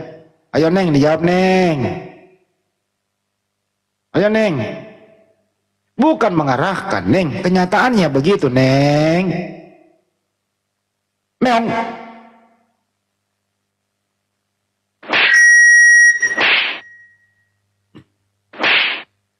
Neng. Neng. Hos, pingsan anak orang Hos. Ya, kenapa tiba-tiba mati sih mic-nya? Dia habis minum anggur asam itu Bang Andi. Saya punya pernyataan sendiri yang tidak ingin menjawab pernyataan Anda. Kalau begitu saya rubah pertanyaannya. Apakah Bunda Maria pernah mengandung? A, pernah. Dengerin dulu. Apakah Bunda Maria pernah mengandung? A, pernah. B, tidak. Pernah lah. Pernah. Pinter. Apakah isi kandungan Bunda Maria? A, Tuhan. B, manusia. C, keduanya. Tentu manusia yang punya esensi Tuhan. Manusia. Kalau isi kandungannya Maria adalah manusia, artinya Yesus bukan Tuhan. Betul? Esensi dari manusia itu kan Tuhan. Loh, mana ada esensi manusia Tuhan? manusia yang dimaksud ini dagingnya kan manusia. Esensi di dalamnya itu Tuhan. Bagaimana sih? Oh, berarti Bunda Maria mengandung manusia dan Tuhan. Bukan manusia dan Tuhan. Manusia yang sejatinya adalah Tuhan. Berarti Bunda Maria mengandung manusia sejatinya Tuhan. Itu Oke, Tuhannya Maria siapa? Bapak lah, tentu saja. Oh, bukan sejati Tuhan dalam Yesus, bukan? Kan otak Anda berpikir bahwa Maria mengandung Tuhan. Itu sudah salah, itu sudah salah. Justru Anda ini bingung, kandungan Maria apa, manusia atau Tuhan? Dari awal saya ingin menjelaskan saja Anda. Nggak perlu dijelasin, orang jawabannya udah tersedia kok. Loh, itu Anda yang menyediakan, Anda yang mengarahkan, bukan penjelasan saya Kalau sendiri. begitu isi kandungan Maria apa? Tentu saja sudah jelas dari tadi. Apa? Kan dia mengandung gini. Dari awal dia mengandung terus dijawab. Iya, mengandung, apa isinya? Apa isi kandungannya? Jelas manusia dong. Manusia. Artinya isi kandungan Bunda Maria itu adalah manusia. Siapa nama manusia itu dalam kandungan Maria? Manusianya disebut Yesus. Yesus. Oke. Berarti isi kandungan Maria yang namanya Yesus adalah manusia, bukan Tuhan. Betul apa betul? Aku nggak bilang dia bukan Tuhan tuh. Berarti isi kandungan Maria itu adalah Tuhan. Loh, manusia. Berarti bukan Tuhan. Itu ada Tuhan ya gimana sih? Bukan Tuhan ya gimana sih? Tahu. Ini baru saya ketawa loh bro. Tadi saya Iya saya ketawa karena otak Anda kapasitasnya segitu. berisik ini si cadas sih. Saya punya kesimpulan satu. Coba kau simpulkan bro. Kurasa begini. Saya rasa menjelaskan kekristenan pada kalian itu memang susah. Susah ya bang ya, susah ya. Jadi begini saja. Gimana kalau saya balik bertanya tentang Al-Quran Anda? Gampang, ada Ustaz Tata. Ini belum kelar kok. Habis kelarin dulu ini. Karena hati Anda keras bagi saya, ya tidak bisa. Kira-kira dengar, bagaimana caranya saya? Apa yang saya lakukan supaya saya mengerti apa arah pembicaraan kamu? Apa yang saya lakukan kira-kira? A, saya harus dibodohin dulu. B, saya harus tidak pakai akal. Atau semuanya begitu? Bagaimana caranya? Semuanya cuma dibikin A, B, C, D. Pengarahan Anda sendiri yang tidak punya isi sebenarnya. Ya kalau begitu saya nggak kasih jawaban. Apa yang saya lakukan supaya akal saya mati? Silakan. Bisa Anda jelaskan Ali Imran? Bisa Anda jelaskan Ali Imran 54? Ntar Ustaz Tata nanti yang jawab. Ini belum kelar kok langsung ke Ali Imran. Ntar dulu ini belum kelar ya. Kelarin dulu ini. Ini netizen pada. Ini belum kelar. Kita belum putuskan loh ini. Ali Imran 54 gampang nanti dijelaskan. Ada Ustaz kami di. Jelas gampang nanti. Lanjut aja dulu. Ya. Itu Ali Imran 54 nanti dijawab Ustaz Tata sama dilumat itu. Oh enggak, jawab dulu. Kalau Anda bisa seenaknya, saya bisa seenaknya. Ini dulu ini yang diputuskan dulu nih. Iya, ini terakhir baru benar serius dengerin. Saya menuruti Anda. Yang dikandung Bunda terakhir dulu. Kenapa Anda tidak menjawab saya dulu? Yang dikandung Bunda Maria itu manusia atau Tuhan? Ya. Ya udahlah nggak bisa jawab. Ali Imran berapa tadi? Udah lo yang bertanya deh. Kasihan dia. Kang Dito, assalamualaikum warahmatullahi wabarakatuh. Waalaikumsalam. Ali Imran berapa sih tadi? Warahmatullahi wabarakatuh. Waalaikumsalam. Salto bangun salto. Ali Imran berapa sih tadi Pak? Diminta Ali Imran berapa? 54 ya? Singa, coba dibacakan apa itu yang ditanyakan. Ali Imran 54 kayaknya tadi. Enggak itu dia diam aja Ustadz. Lanjut. Ali Imran 54. Oh itu wa makarullah itu lah Pak kira-kira itu. Mereka. Oke. Jadi mereka ini dengan tipu daya ingin membunuh Yesus, mau ditelanjangin. Ini sama dengan Matius 26 ayat 4 atau Markus 14 ayat 1. Hari raya Paskah dan hari raya roti tidak beragi akan mulai 2 hari lagi. Imam-imam kepala dan ahli Taurat mencari jalan untuk menangkap dan membunuh Yesus dengan tipu muslihat. Wa makaru wa makarallah. Jadi mereka itu dengan tipu daya mereka ingin membunuh Yesus, ingin ditelanjangin, diludahin. Wallahu khairul makirin. Allah membalas tipu daya mereka dengan cara diselamatkan. Mana di dalilnya dalam Bible bahwa mereka dengan tipu daya? Markus 14 ayat 1, Matius 26 ayat 4. Baca. Silakan. Selamat siang. Ada Pak Yusuf. Berarti kabur lagi. Tadi Mau kan disenggol kabur. nih. Taruh dulu Pak Yusuf. Enggak. Taruh dulu Pak Yusuf. Ini ada adik kita, ada si Neng. Yang penting Pak Yusuf kencing lancar ya Pak Yusuf. Hei, Ya udah. Ya, terusin Neng. Terusin Neng. dengar. Silakan. Dan Coba. mereka membuat tipu daya, maka Allah pun membalas tipu daya, dan Allah sebaik-baiknya membalas tipu daya. Berarti Iya. di kitab Anda menjelaskan bahwa Allah Anda adalah penipu. Apa bedanya sama setan? Coba sekarang gini. Kamu baca Markus 26 ayat 4 dengan Markus. Jelaskan. Ya itu Kan dengan tipu daya. Mereka ingin menelanjangin. Yesus itu mau ditelanjangin Tuhanmu itu. Nah Allah membalas dengan cara diselamatkan. Jadi mereka ini gagal ingin menelanjangin Yesus. Yang telanjang di kayu salib itu bukan Yesus, itu sudah.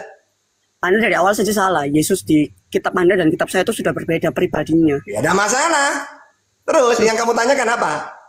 Terus kenapa Anda bilang? Dia tanyakan gini, Bang Tata, bukan maksudnya siapa yang tipu daya, tapi Allah itu kok Oke. bisa? Allah sebaik-baiknya penipu Oke, daya, itu sekarang mungkin di yang dalam- ditanyakan. Sekarang di dalam Sebentar. Bible, mereka mengadakan pembunuhan itu tipu daya kan?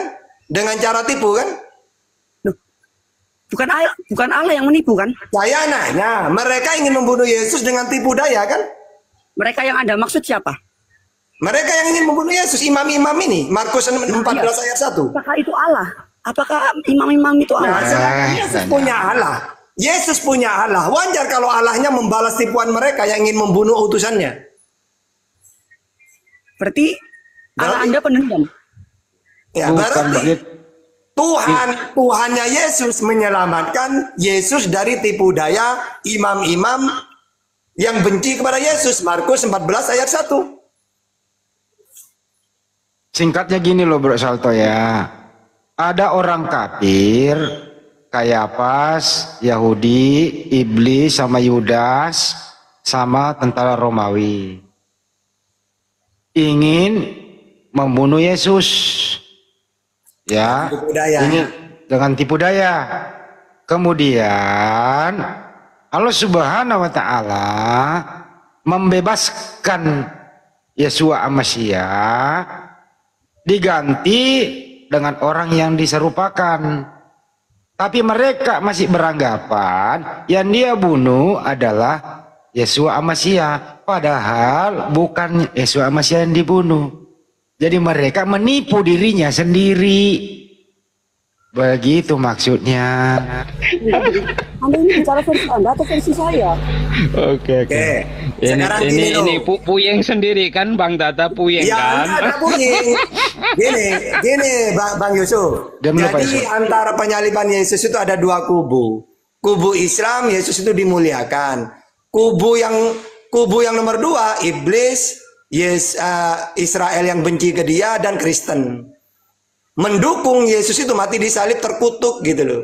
Kalau Islam, Yesus itu mulia, dia diselamatkan. Nah, tiga kubu ini, Yahudi yang benci, iblis, Kristen, mengatakan Yesus itu mati terkutuk gitu. Iman yang mana? Silakan dipilih. Memuliakan Yesus apa mengutuk Yesus gitu. Silakan dipilih yang mana.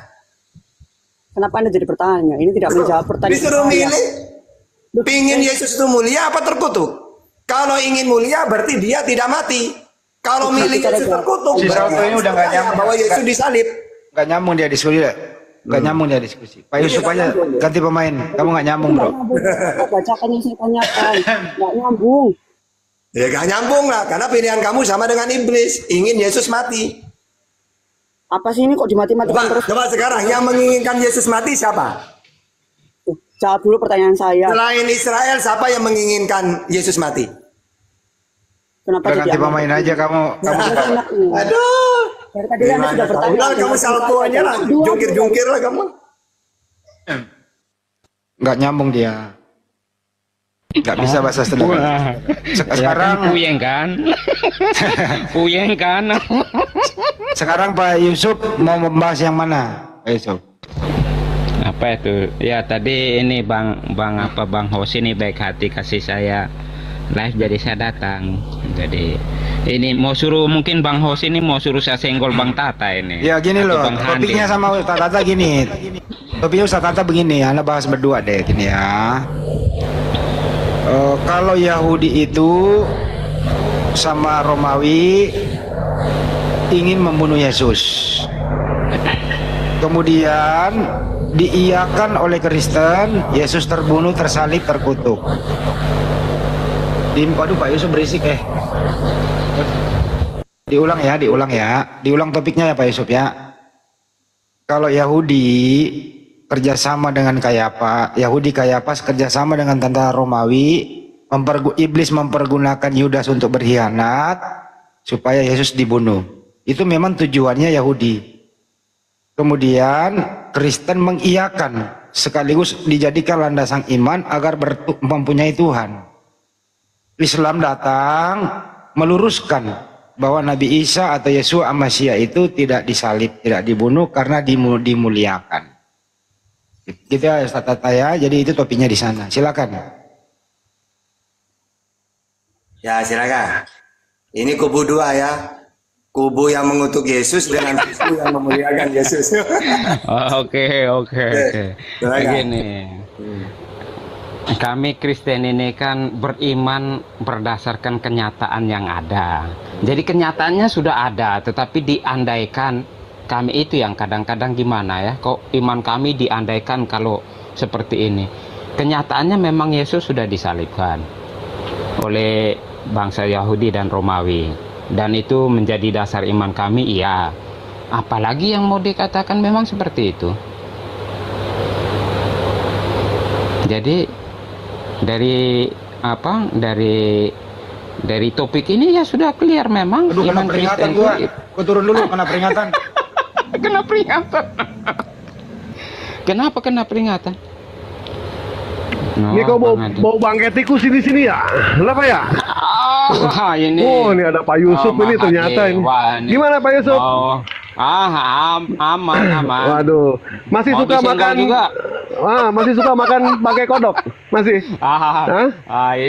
Ini mau kena senggol juga nih. Wah, ini kebiasaan makannya pakai kodok ini. Saya akan menyampaikan kubu satu ya. Oh iya, kubu satu. Kubu satu ini memuliakan Yesus.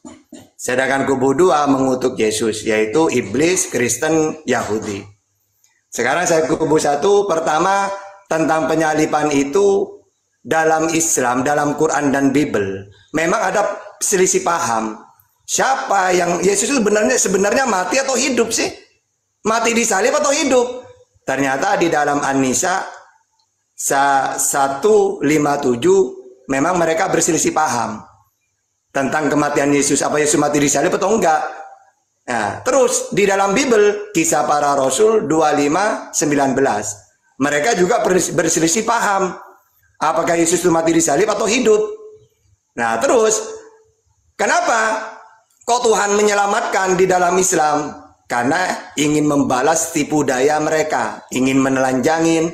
Ini di dalam Ali Imran 54. Kalau dalam Bible mereka ini merencanakan dengan tipu daya, Matius 26 ayat 4, Markus 14 ayat 1. Terus bagaimana cara Allah menyelamatkan? Maka di dalam An-Nisa 157 dengan cara walakin subbihalahum.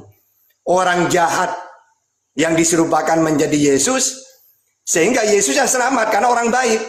Karena dalam Bible juga dijelaskan orang benar diselamatkan dari kesukaran, lalu orang fasik menggantikannya. Atau orang fasik dipakai sebagai tebusan bagi orang benar, dan pengkhianat sebagai ganti orang jujur. Nah, jadi kubu satu memuliakan Yesus, kubu dua mengutuk Yesus bahwa Yesus mati terkutuk gitu ya, karena dia orang jahat menurut Kristen, iblis, Yahudi gitu. Silakan. Kubu 2. Kubu 2. Tapi gini kubu 1. Oke, kubu 1 dengar baik, kubu 1. Kubu 1 Ali Imran itu tidak ada hubungannya dengan Matius. Kalau kita fair-fairan ya. Itu satu. Kedua, kalau kita bicara tentang penyalipan, apakah itu sesuatu yang dikatakan menistakan Yesus? Bahkan ini saya kasih di dalam Injil juga dikatakan ketika Petrus ingin menghalangi peristiwa itu, apa kata Yesus? Ini kata Yesus sendiri kepada Petrus sebagai pemimpinnya para rasul itu, sebagai orang yang dipilihnya, sebagai kepala dari semua yang dipilihnya. Apa dia katakan? Enyahlah engkau iblis. Jadi jangan bermain-main dengan peristiwa penyalipan itu. Yesus sendiri berkata, enyahlah engkau iblis. Kepada siapa? Petrus. Jadi ketika ada yang mau mengatakan penyalipan itu adalah sesuatu yang menistakan, ya mungkin dari versi yang kita sekarang ya melihat kejadian itu dan mengatakan oh ya menistakan. Mungkin kubu 1 mengatakan itu penistaan, tapi kubu 2 mengatakan itulah jalan rahmat yang kami punya. Kudu. Senggol dong, Mahadewa, senggol dong. Oke, kita pakai dalil ya. Jadi kubu 1 memuliakan Yesus. Pertama, kenapa Yesus mau dibunuh? Karena mereka tidak mau mengikuti ajaran Yesus. Ajaran Yesus dari mana? Dari Tuhannya. Ajaranku bukan dari diriku sendiri, tapi dari Allah yang mengutus aku. Jadi mereka ingin membunuh Yesus itu karena mereka menolak ajaran Yesus. Makanya iblislah bapakmu. Kata Yesus dalam Yohanes 8:37. Memang aku tahu kalian ini keturunan Abraham, namun kalian mau membunuh aku karena kalian tidak mau menerima pengajaranku. Nah, itu jelas. Jadi dia mau disalib bukan karena dia ngaku Tuhan, tapi dia menerima ajaran dari Tuhan, disampaikan kepada umatnya Israel, ditolak. Gitu loh. Nah, akhirnya mereka dibantu iblis. Mana ayatnya? Bahwa dia dibantu iblis. Yohanes 13 ayat 2. Mereka sedang makan bersama dengan iblis. Bersama. Dan iblis telah membisikkan rencana dalam hati Yudas Iskariot, anak Simon, untuk mengkhianati dia. Maka dalam Lukas 22 ayat 3, maka masuklah iblis ke dalam Yudas yang bernama Iskariot, seorang dari ke-12 murid itu.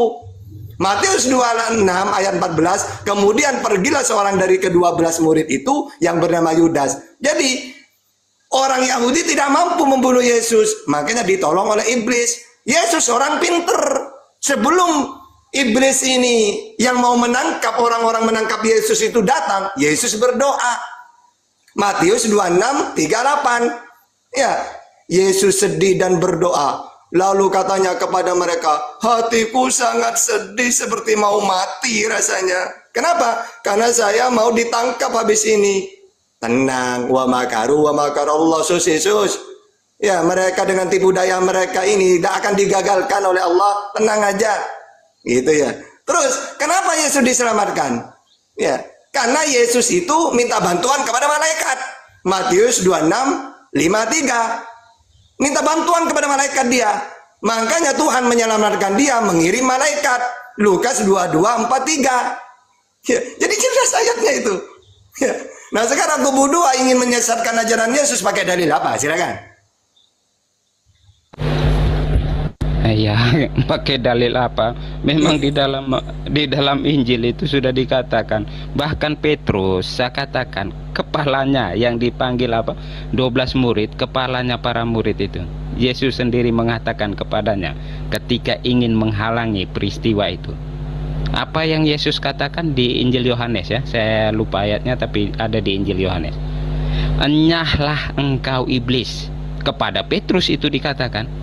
Nah, jadi dari sikap ini kami Kristen ini ya menganggap bahwa peristiwa penyalipan itu adalah awal dari kemenangan kami. Karena tanpa kebangkitan Yesus, maka kematian itu tidak ada gunanya. Tetapi tanpa menolak kematian berarti kami juga menolak kebangkitan. Kalau nggak mati bagaimana dikatakan bangkit? Itu yang menjadi dasar pokok pemikiran kenapa Petrus dikatakan enyahlah engkau iblis. Karena penolakan terhadap kematian itu maka juga menjadi penolakan akan kebangkitan. Senggol dong Bang Tata atau Bang Mahadewa. Oke. Sekarang kalau Yesus itu yang menghalangi, ya, kenapa dia minta berjaga-jaga itu? Kenapa dia? Coba. Kenapa kamu tidak kuat berjaga-jaga sebentar saja? Ya, takut mereka datang. Untuk apa itu? Kalau dia tahu bahwa darahnya menebus dosa, ngapain dia harus takut? Disuruh jaga-jaga, keringatnya berbintik-bintik, ketakutan. Seharusnya gini dia, ya tidak apa-apalah. Wong dengan darah ini umatku akan ditebus dosanya. Malah dia melarikan diri, disuruh jaga-jaga. Kan lucu kan? Berarti dia sendiri itu tidak tahu, dia tidak mau dibunuh itu, gitu. Makanya kata Yesus, iblislah bapakmu, karena kalian ingin membunuhku. Karena mereka ini sudah biasa membunuh para nabi. Zakaria dimutilasi oleh mereka. Nah Yesus mau digituin juga gitu loh. Tiba-tiba kata Kristen, Yesus mati menebus dosa. Lalu Zakaria gimana? Yang mereka bunuh. Makanya dalam Markus 6 ayat 4, beginilah seorang nabi, diterima di mana-mana. Nah, diterima kecuali tempat tinggalnya. Udah biasa Nabi Muhammad sendiri tempat tinggalnya mau dibunuh itu sama orang Quraisy itu. Di tempat tinggalnya, pergi dia kemana-mana. Maksudnya kemana itu? Di mana? Madinah, aman dia. Tapi kalau di Mekah, puluhan kali mau dibunuh dia oleh umatnya. Berarti kalau ada nabi mati meninggal dibunuh, bukan berarti dia Tuhan. Cuma di Kristen ajaran pagan, Tuhan harus menjelma jadi manusia lalu dibunuh untuk menebus dosa. Pagan kayak gitu itu. Silakan ajaran pagan. Mati dibuat menjadi Tuhan, Pak. Dibuat menjadi Tuhan. Itu kan nggak fairnya kubu satu, belum apa-apa sudah bilang ini kan kita baru bicara kubu satu dan kubu dua. Ini kubu satu jelas sudah mulai goyah nih, mulai bilang pagan-pagan lah. Jadi gini ya. Jadi gini, menyikapi tentang apa yang menjadi penulisan di dalam keempat Injil, terutama kalau mengambil Matius, ini saya kasih tahu ya, cara mendekati Injil Matius. Terkadang Matius memberikan cerita-cerita tentang bagaimana peristiwa malam terakhir itu bukan sedang menceritakan keadaan Yesus, tetapi menceritakan tentang keadaan para rasul saat itu. Jadi terkadang seperti ini ya pendekatannya ketika mau mengerti pesan yang disampaikan oleh penginjil tentang apa yang diceritakan.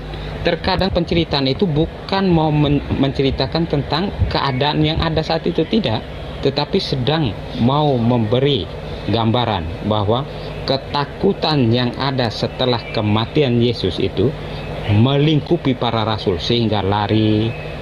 Ya, jadi ketika hal-hal seperti ini diadopsi untuk dikatakan dalam peristiwa malam terakhir, itu semua berpikir bahwa yang dituliskan ini berarti mencatatkan hal nyata. Tidak. Di dalam Injil itu ada alegori, ada ada penceritaan tentang kiasan. Jadi ini semua dipisah-pisah. Bukan, ini maksudnya gini, ketika mengutip apa yang ada di dalam Injil, itu seharusnya melihat konteksnya, ada konteks yang mau disampaikan. Bukan sedang menceritakan sesuatu secara ini catatan detik per detik dalam kejadian malam terakhir itu, tidak. Tetapi di sini jelas bahwa garis besarnya penolakan terhadap penyalipan berarti penolakan terhadap kebangkitan. Itu berarti bahwa sebenarnya sedang menolak tentang iman Kristen. Itu saja. Jadi ketika berbicara tentang penolakan akan penyalipan Yesus, ya kami paham mungkin kubu satu berpikir bahwa kami merasa hina dengan mengatakan bahwa Yesus kok bangga, orang Kristen ini bangga Yesusnya disalib. Ya itu karena dengan menolak kematiannya berarti kami menolak kebangkitannya. Kalau bagi kubu satu mengatakan iya kami tidak, itu karena memang kalian sedang menolak iman Kristen.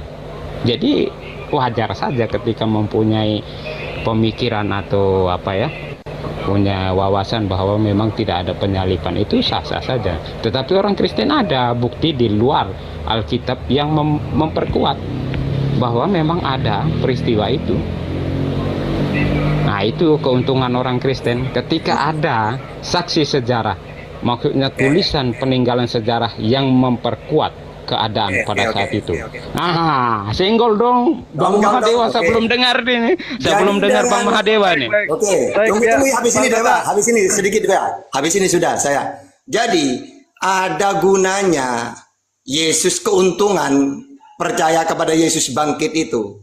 Pertama, keuntungan untuk Yahudi karena Yahudi benci kepada Yesus. Kedua, keuntungan untuk iblis karena Yesus selama hidup mengajarkan tauhid. Dua, keuntungan kepada Kristen karena dengan kematian Yesus ditebus dosanya. Ini kubu dua ini ada keuntungan. Iblis punya keuntungan, Kristen punya keuntungan, Israel punya keuntungan. Nah, keuntungannya kubu satu terhadap Yesus, Yesus dalam keadaan mulia. Gagal tiga ini. Kristen, iblis, Yahudi ini gagal dalam versi kubu satu. Ya, tapi dalam kubu dua sama-sama punya kepentingan. Ya, kepentingan Kristen menebus dosa, kepentingan iblis terhenti ajaran tauhid. Dengan tidak adanya Yesus, tauhid berubah menjadi pagan trinitas. Itu kepentingan iblis itu. Nyata itu. Setelah Yesus tidak ada, ajaran tauhid terhapus menjadi trinitas. Berarti iblis berhasil. Dengan adanya Yesus mati, maka Israel juga puas. Karena mereka menolak Yesus. Gitu. Nah, kubu satu hebat. Yesus mulia. Mereka bertiga gagal sebenarnya. Wa makaru wa makarallah. Wallahu khairul makirin. Senggol dong. Gitu. Silakan. Dewa, saya sudah. Oke, siap. Ya, kita jumpa lagi dengan Pak Yusuf ya. Yang dimana kebiasaan Pak Yusuf itu makannya bangkai tikus ini. Jadi omongannya selalu nggak jelas gitu. Pak Yusuf, mengenai soal penyaliban ini Pak Yusuf ya. Sebelum disalib, Yesus itu berdoa Pak Yusuf. Yesus berdoa kepada Bapaknya minta diselamatkan. Di dalam Yohanes 12 nomor 27.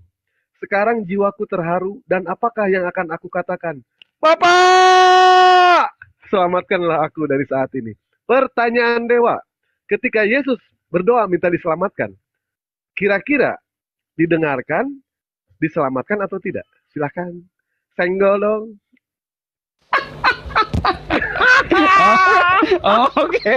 Oke, mantap, Ya, cantik gimana? permainannya. Oleh karena itu kubu dua siap menjawab. Oke, jadi ketika ditanya, ketika doa Yesus, doa ini kan interaksi. Jika cawan ini bisa berlalu, tetapi kehendakmu lah yang jadi. Sudah jelas terjawab kehendaknya apa.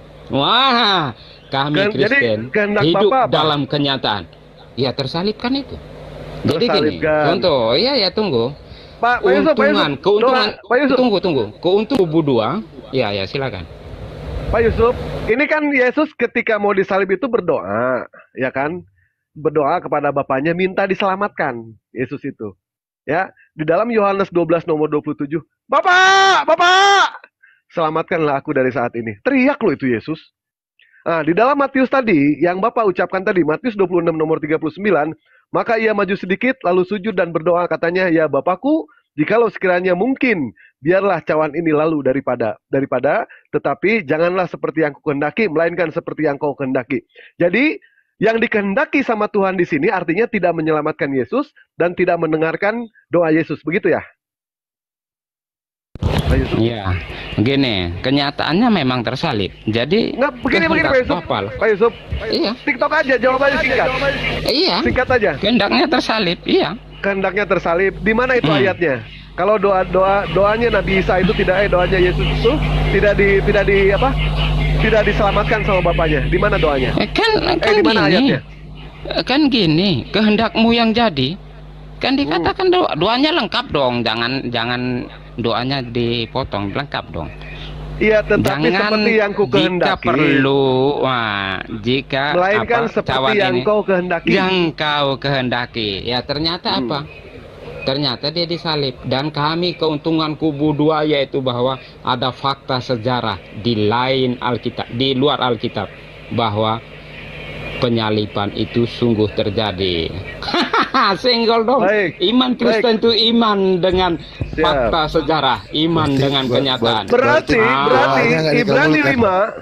5 Ibrani 5 nomor 7, selama Yesus di dunia, ia memohon dari Dia yang dapat menyelamatkannya dari kematian. Artinya ini salah ya? Ibrani ini, Pak Yusuf. Ya, Kan salah Bang surat Dewa. Ibrani. Nggak dikabulkan ya Bang Yusuf ya? Nggak dikabulkan ya? Begini, begini. Kalau Iya, iya, nggak iya. dikabulkan berarti kehendak siapa yang terjadi? Kan Ya kehendak berarti Bapa tidak itu apa? dikabulkan. Berarti tidak Iya, dikabulkan begitu ya? Maksudnya dikabulkan apa? Untuk selamat? Kan enggak. Yesus mengatakan tetapi kehendakmu lah yang jadi. Di situ kan kita tanya, kita lihat terkabul ternyata doanya bahwa kehendak Bapa, ya Yesus tersalibkan. Nah, ini di dalam Ibrani, oke, kehendak Bapa. Artinya di sini Bapa menghendaki Yesus itu mati. Bapa menghendaki Yesus itu disalib. Tetapi di dalam Ibrani 5 nomor 7, selama Yesus di dunia, ia memohon dari Dia yang dapat menyelamatkannya dari kematian. Jadi artinya ayat ini bertentangan dengan apa yang Bapak argumenkan. Apa yang Bapak Coba statementkan. baca lengkap, jangan hanya foto. Coba Ibrani baca lengkap. Ibrani 5 nomor 7, selama Yesus di dunia, ia memohon dari Dia yang dapat menyelamatkannya dari kematian. Ia berdoa kepada Allah dengan ratapan dan tangisan, dan Allah mendengar doanya karena Ia menghormatinya. Artinya Allah di sini mendengarkan doa Yesus. Jelas. Senggol Karena dong. doa. Iya itu makanya aku senggol nih. Iya, Wah, iya, nih. iya, iya. Ya, kembali ke doa Yesus itu apa? Jika cawan ini bisa berlalu, tetapi kehendakmu lah jadi. Memang jelas, doa Yesus itu jelas. Terjawab kehendak Bapa yang terjadi. Apa kehendak Bapa terjadi? Ternyata kenyataannya tersalib. Nah, kenyataannya Ngasih di sini kol dong. di dalam Matius 26 itu kehendak Bapa. Sedangkan Bapa tidak menginginkan yang namanya ada pembunuhan, ya. Di dalam Ibrani 5 nomor 7, di sini jelas Yesus itu diselamatkan. Kenapa? Karena Yesus dikatakan sebagai anak Allah. Sebagai yang namanya seorang anak, mungkin tidak ketika anaknya ingin dicelakakan, sebagai seorang bapak akan mencelakakan anaknya. Kira-kira gimana menurut Pak Yusuf? Pak Yusuf misalkan punya seorang anak nih, punya seorang anak. Gini. Kubu dua menjawab nih, kubu dua menjawab. Ya, baik. Keadaan realistis iman Kristen itu tidak dengan kira-kira, angan-angan, enggak. Kami dengan kenyataan yang ada. Kenyataannya tersalib, ya kami tersalib. Enggak Baik. neko-neko. Saya tanya lagi Pak Yusuf. Tidak kira-kira, tetapi berapa banyak di dalam kitab Pak Yusuf mengatakan kira-kira. Jadi begini Pak Yusuf ya. Yang namanya Yesus itu adalah seorang anak. Yesus dikatakan sebagai anak, inilah anak yang kukasihi, kepadanya lah aku berkenan. Nah, ketika Yesus hendak disalib sama tentara Romawi, kira-kira nih menurut Pak Yusuf, ini bertanya ya, menurut Pak Yusuf, kalau misalkan Pak Yusuf punya seorang anak, sementara anaknya minta diselamatkan. Sebagai seorang bapak, insting naluri seorang bapak, kira-kira Pak Yusuf mau menyelamatkan anak Pak Yusuf atau mau menjebloskan anak Pak Yusuf? Sementara anak Pak Yusuf itu tidak bersalah. Kira-kira menurut Pak Yusuf gimana? Oke, itu analoginya nggak lengkap. Saya kasih lengkap analogi Anda dulu, Baik, supaya Anda tahu ya. peristiwanya. Oke, saya Ya. seorang ayah, ketika anak saya ingin menyelamatkan satu desa dengan contoh ya, ada teroris yang coba untuk apa? Mau kasih. Ternyata anak saya melihat, oh teroris itu memasang ranjau di sana, dan dia coba untuk menariknya dan meletup. Saya sebagai ayah ketika melihat kejadian itu, aduh, anak saya memang pahlawan ketika menyelamatkan satu desa. Itu dong analoginya. Nah, terus jika anaknya ketika ingin menyelamatkan, ketika ingin menyelamatkan, dia berdoa. Iya kan dia tanya ke saya. Bilang, kira-kira Bapak tolong tarik ini, ternyata dia tarik sendiri. Meletup kira-kira dia. Pak Yusuf mau menarik contoh. atau tidak? Pak Yusuf mau menarik atau tidak? Kan gini, kebetulan dia bilang, dia tanya ke saya, Pak tolong ini tarik ini, dia sudah tarik. Ya saya mau bilang apa? Ya ternyata dia adalah pahlawan dari satu desa. Iya, pahlawan. Itu Saya contohnya. Nah, sekarang saya tanya ke Pak Bejo deh ya, yang berakal. Pak Bejo, anak Pak Bejo itu, sebentar Pak Yusuf, santai Pak Yusuf ya. Anak Pak Bejo itu adalah anak yang taat, anak yang santun. sementara dia hendak dihukum karena tidak menemukan kesalahannya. Kira-kira insting menurut Pak Bejo mau menyelamatkan anak Pak Bejo atau tidak? Iya, dan dia meminta sebagai seorang bapak. Dan dia meminta untuk diselamatkan, dan katanya dia kalau meminta akan diberikan, kan gitu. Kalau misalnya akan tidak diselamatkan, maka pengajaran tentang dia berdoa meminta kepada sang bapak ini tidak akan perlu diikuti lagi nanti, kan gitu. Tidak percaya pengajaran ini. Gitu. Baik. Minta pun berarti kan nggak dikabulkan.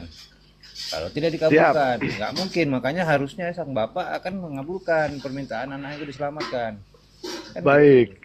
Itu jawaban orang yang berakal, diselamatkan. Nah, yang namanya anak, Pak Yusuf punya anak, minta tolong, minta bantuan, minta diselamatkan, sementara Pak Yusuf tidak menyelamatkan. Bapak macam apa ini? Bapak koplak itu namanya. Ini masa Dewang ini dikatakan ini ternyata minta bantuan Pak Bejo. Bukan Pak. Jadi kita mengkorelasikan. Kita mau mengkorelasikan di sini lagi maghrib ya. Kita mengkorelasikan di sini mana jawaban yang masuk akal, mana jawaban yang akal-akalan. Biar nanti penonton yang menilai di sini, ya kan? Yang namanya anak pasti diselamatkan sama bapaknya. Andaikan seorang anak minta bantuan kepada bapaknya, sementara bapaknya tidak menyelamatkan, itu bapak koplak namanya. Iya, dan ada Pak Yusuf, Pak Yusuf di Bibelnya kan ada dijanjikan itu nih. Bagi anak Allah yang patuh pada sang Bapa ini kan tidak akan dikabulkan permintaannya. Makanya kan katanya berkenan kan kepada dia kan. Oke, saya counter dulu. Ini kubu 2 mau tackle dulu ini kubu 1 ini. Ketika Anda mengatakan nanti biarkanlah para pendengar yang menilai, ya para pendengarnya semua orang kaliannya sama cara pikirnya. Jadi memang ku tackle semuanya di sini bahwa iman Kristen itu tetap iman pada kenyataan. Jadi tidak terganggu gugat. Jadi ketika orang bertanya tentang apakah Bapa seperti apa, ya memang dalam doa Yesus kehendakmu lah yang jadi. Jadi kehendaknya ternyata Yesus disalibkan. Gimana? Ibrani 5 nomor 7 gimana? Ibrani 5 nomor 7 gimana ini? Ibrani 5 nomor 7. Memang kehendak Bapa yang terjadi. Kehendak Bapa di dalam Ibrani 5 nomor 7 apa? Ya kan kehendak Bapa yang terjadi itu apa? Di dalam Ibrani 5 nomor 7, selama Yesus di dunia, ia memohon dari Dia yang dapat menyelamatkannya dari kematian, ya kan ya? Dapat menyelamatkan dari kematian. Ia berdoa kepada Allah dengan ratapan dan tangisan, dan Allah mendengar doanya karena ia menghormatinya. Artinya di sini Allah menyelamatkan. Artinya di sini Allah mendengar doa Yesus dan Allah pun menyelamatkan Yesus. Itu artinya di situ. Inilah kehendak Bapa. Sementara yang namanya Yesus disalib itu bukan kehendak Bapa, tetapi kehendak Bapak-bapak itu. Jadi gini Bang Dewa.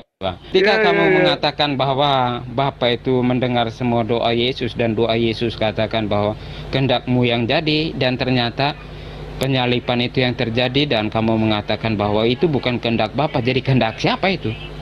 Kehendak Bapa justru menyelamatkan, mendengar doa Yesus. Tapi sekarang disalibkan. Jadi kehendak siapa itu? Lah, itu kehendak iblis. Iblis. Memangnya gini saya tanya. Memangnya yang Allah itu iblis atau Tuhan? Lah, kan Tuhan. Itu sekarang kehendak siapa yang disalib itu? Apakah Bapa menghendaki anaknya disalib? Bapa menghendaki itu. Nah, ini yang salah. Kalau bukan Pak Yusuf, kalau bukan kehendak iblis, bagaimana bisa Yudas dibisiki oleh iblis untuk menunjukkan yang mana Yesus? Oke. Oleh karena itu, ketika narasi itu dibangun, ketika bukan kehendak iblis, bahwa yang dikatakan tentang apa Yudas, bisikan kepada Yudas tentang apa ya? Tentang bagaimana iblis menghasut. Itu kan iblis dalam mempengaruhi Yudas. Di sini ketika doa Yesus dengan Bapaknya, bukan kehendakku jadi, biarlah cawan ini berlalu daripada, tapi bukan kehendakku, tetapi kehendakmu lah yang terjadi. Jadi semua apa yang terjadi itu kehendak Bapa.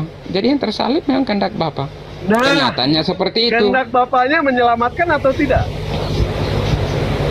Jadi kehendaknya itu tersalibkan. Apa tuh? Karena gini Bang Dewa. ketika gini ya, menyelamatkan ini.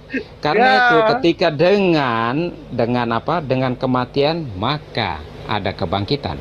Tanpa kematian maka tak ada kebangkitan. Itu bukan. Itu kan Relevansinya itu. Karena itu kehendak Bapa yaitu penyaliban. Kematian itu. Oleh karena itu benarlah apa kata Yesus tentang kebangkitan. Jika kehendak Bapa tentang keselamatan itu tentang tidak ada kematian, maka apa artinya kebangkitan?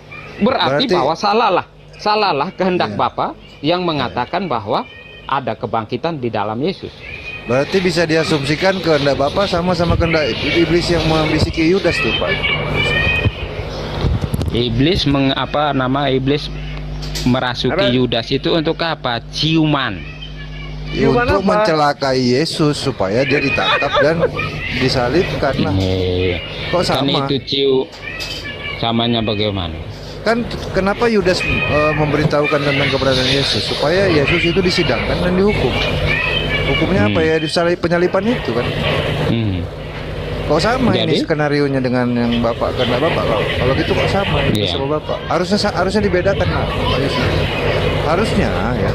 Kalau iblis membisikkan Yudas. Oke. Kalau kamu bilang sama, berarti harusnya Bapak yang membisikkan kepada Yudas. Kan tidak. Harusnya. Berarti beda. Ketika dengan jalan begini, saya jelaskan kenapa ada perbedaannya. Tujuan iblis membisikkan kepada Yudas yaitu agar Yudas jatuh dalam pencobaan. Oke? Tetapi tujuan Allah ketika penyaliban ini agar semuanya tergenapi. Dengan kematian maka ada kebangkitan. Senggol dong. Berarti iblis dan Bapak tujuannya beda. Tujuannya beda bahwa iblis membisikkan itu untuk menjerumuskan Yudas. Baik. Iwan Pilar, lihat ya. Kata kuncinya terlalu banyak di sini kalau Yesus itu diselamatkan. Di dalam Yohanes 12 nomor 23 kata Yesus, telah tiba saatnya anak manusia dipermuliakan. Kalau misalkan dia dipermuliakan, apa mungkin itu dicelakakan?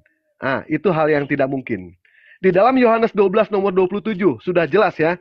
Sekarang jiwaku terharu dan apakah yang akan aku katakan?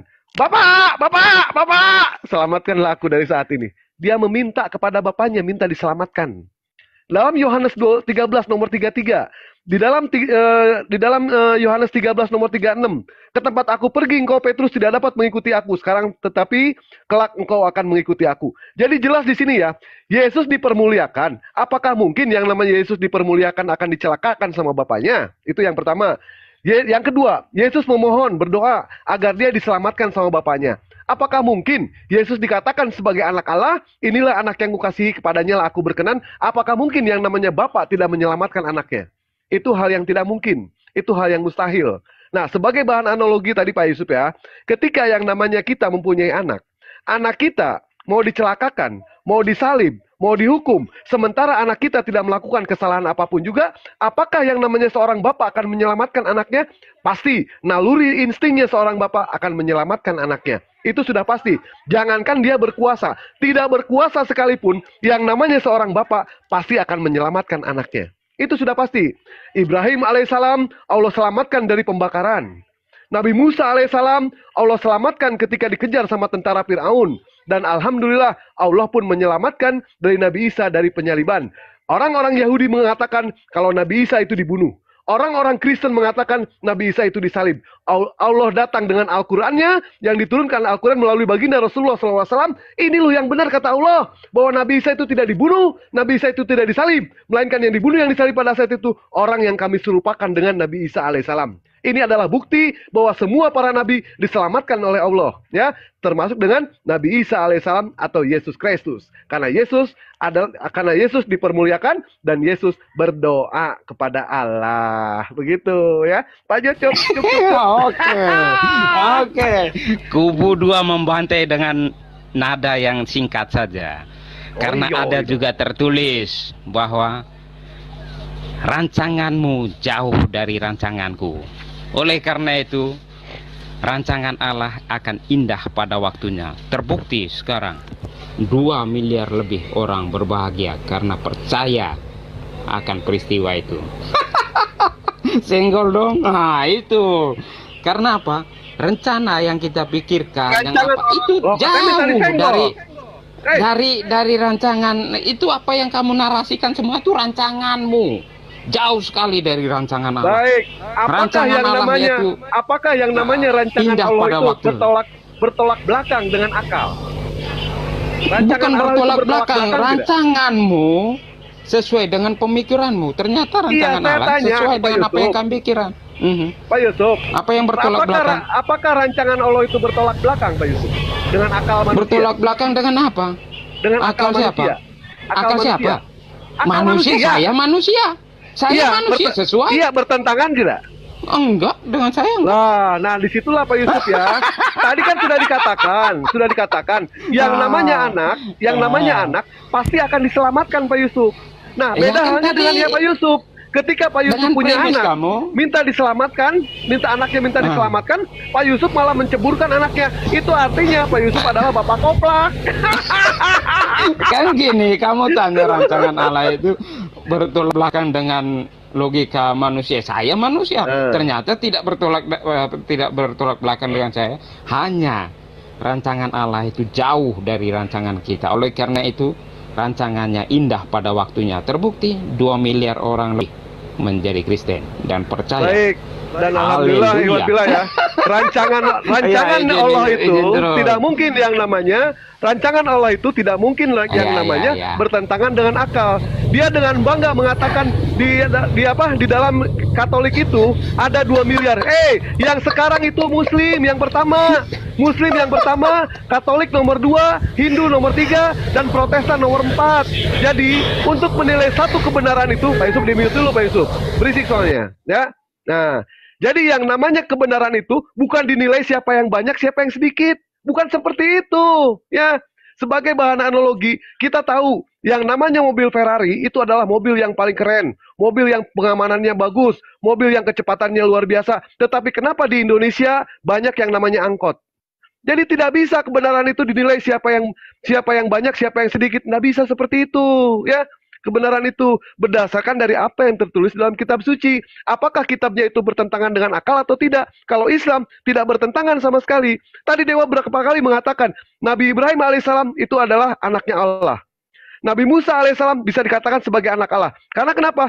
Yang diemban tugas dari Allah itu bisa dikatakan sebagai anak Allah. Yang membawa kedamaian itu bisa dikatakan sebagai anak Allah. Ibrahim diselamatkan sama Allah dari pembakaran. Nabi Musa Allah selamatkan dari yang namanya kejaran tentara Firaun. Begitupun juga dengan Nabi Isa alaihissalam, Allah selamatkan dari penyaliban. Karena Allah tidak mau menginginkan pembunuhan. Begitu Pak Yusuf, takut cup-cup. Ini sudah goyang kubu satu nih. Goyang jadi gini, apa? ku senggol dulu. Jadi gini, ketika dinarasikan bahwa rancangan Allah itu akan bertolak belakang dengan logika manusia, kenapa saya sebutkan? Ya kamu bilang Katolik, ya kan saya akan bilang percaya kepada peristiwa itu, artinya kekristenan keseluruhan 2 miliar lebih dan mengatasi Islam. Ternyata selaras dengan 2 miliar lebih. Itu narasi saya, bukan narasi tentang siapa yang banyak, siapa yang sedikit. Enggak. Tunggu, soalnya Pak Yusuf membawa statement seperti ini, makanya saya balas Pak Yusuf. Boleh tidak saya balas? Dikembangkan dari narasi Anda. Berapa banyak setiap hari itu yang mualaf? Berapa banyak yang mualaf? Mereka tersadarkan akalnya sudah difungsikan sama mereka. Akhirnya apa? Mereka mengucapkan 2 kalimat syahadat. Bahkan di TikTok saja berapa banyak orang yang bersahadat. Ya, yang namanya kebenaran itu terkuat. Yang namanya kebohongan itu semua terbongkar. Akhirnya terbongkar, berapa banyak orang yang mualaf? Banyak Pak Yusuf. Ada nggak orang yang murtad? Ada. Satu berbanding berapa? 1 berbanding 1000. Dan di Eropa Pak Yusuf, lihat kalau Pak Yusuf ya, di Eropa. Pak Yusuf yang membawa ini, boleh tidak? Pak Yusuf kan membawa ini. Makanya saya balas. Kecuali kalau Pak Yusuf tidak membawa ini. Oke, statistik kita membuktikan apa kawan?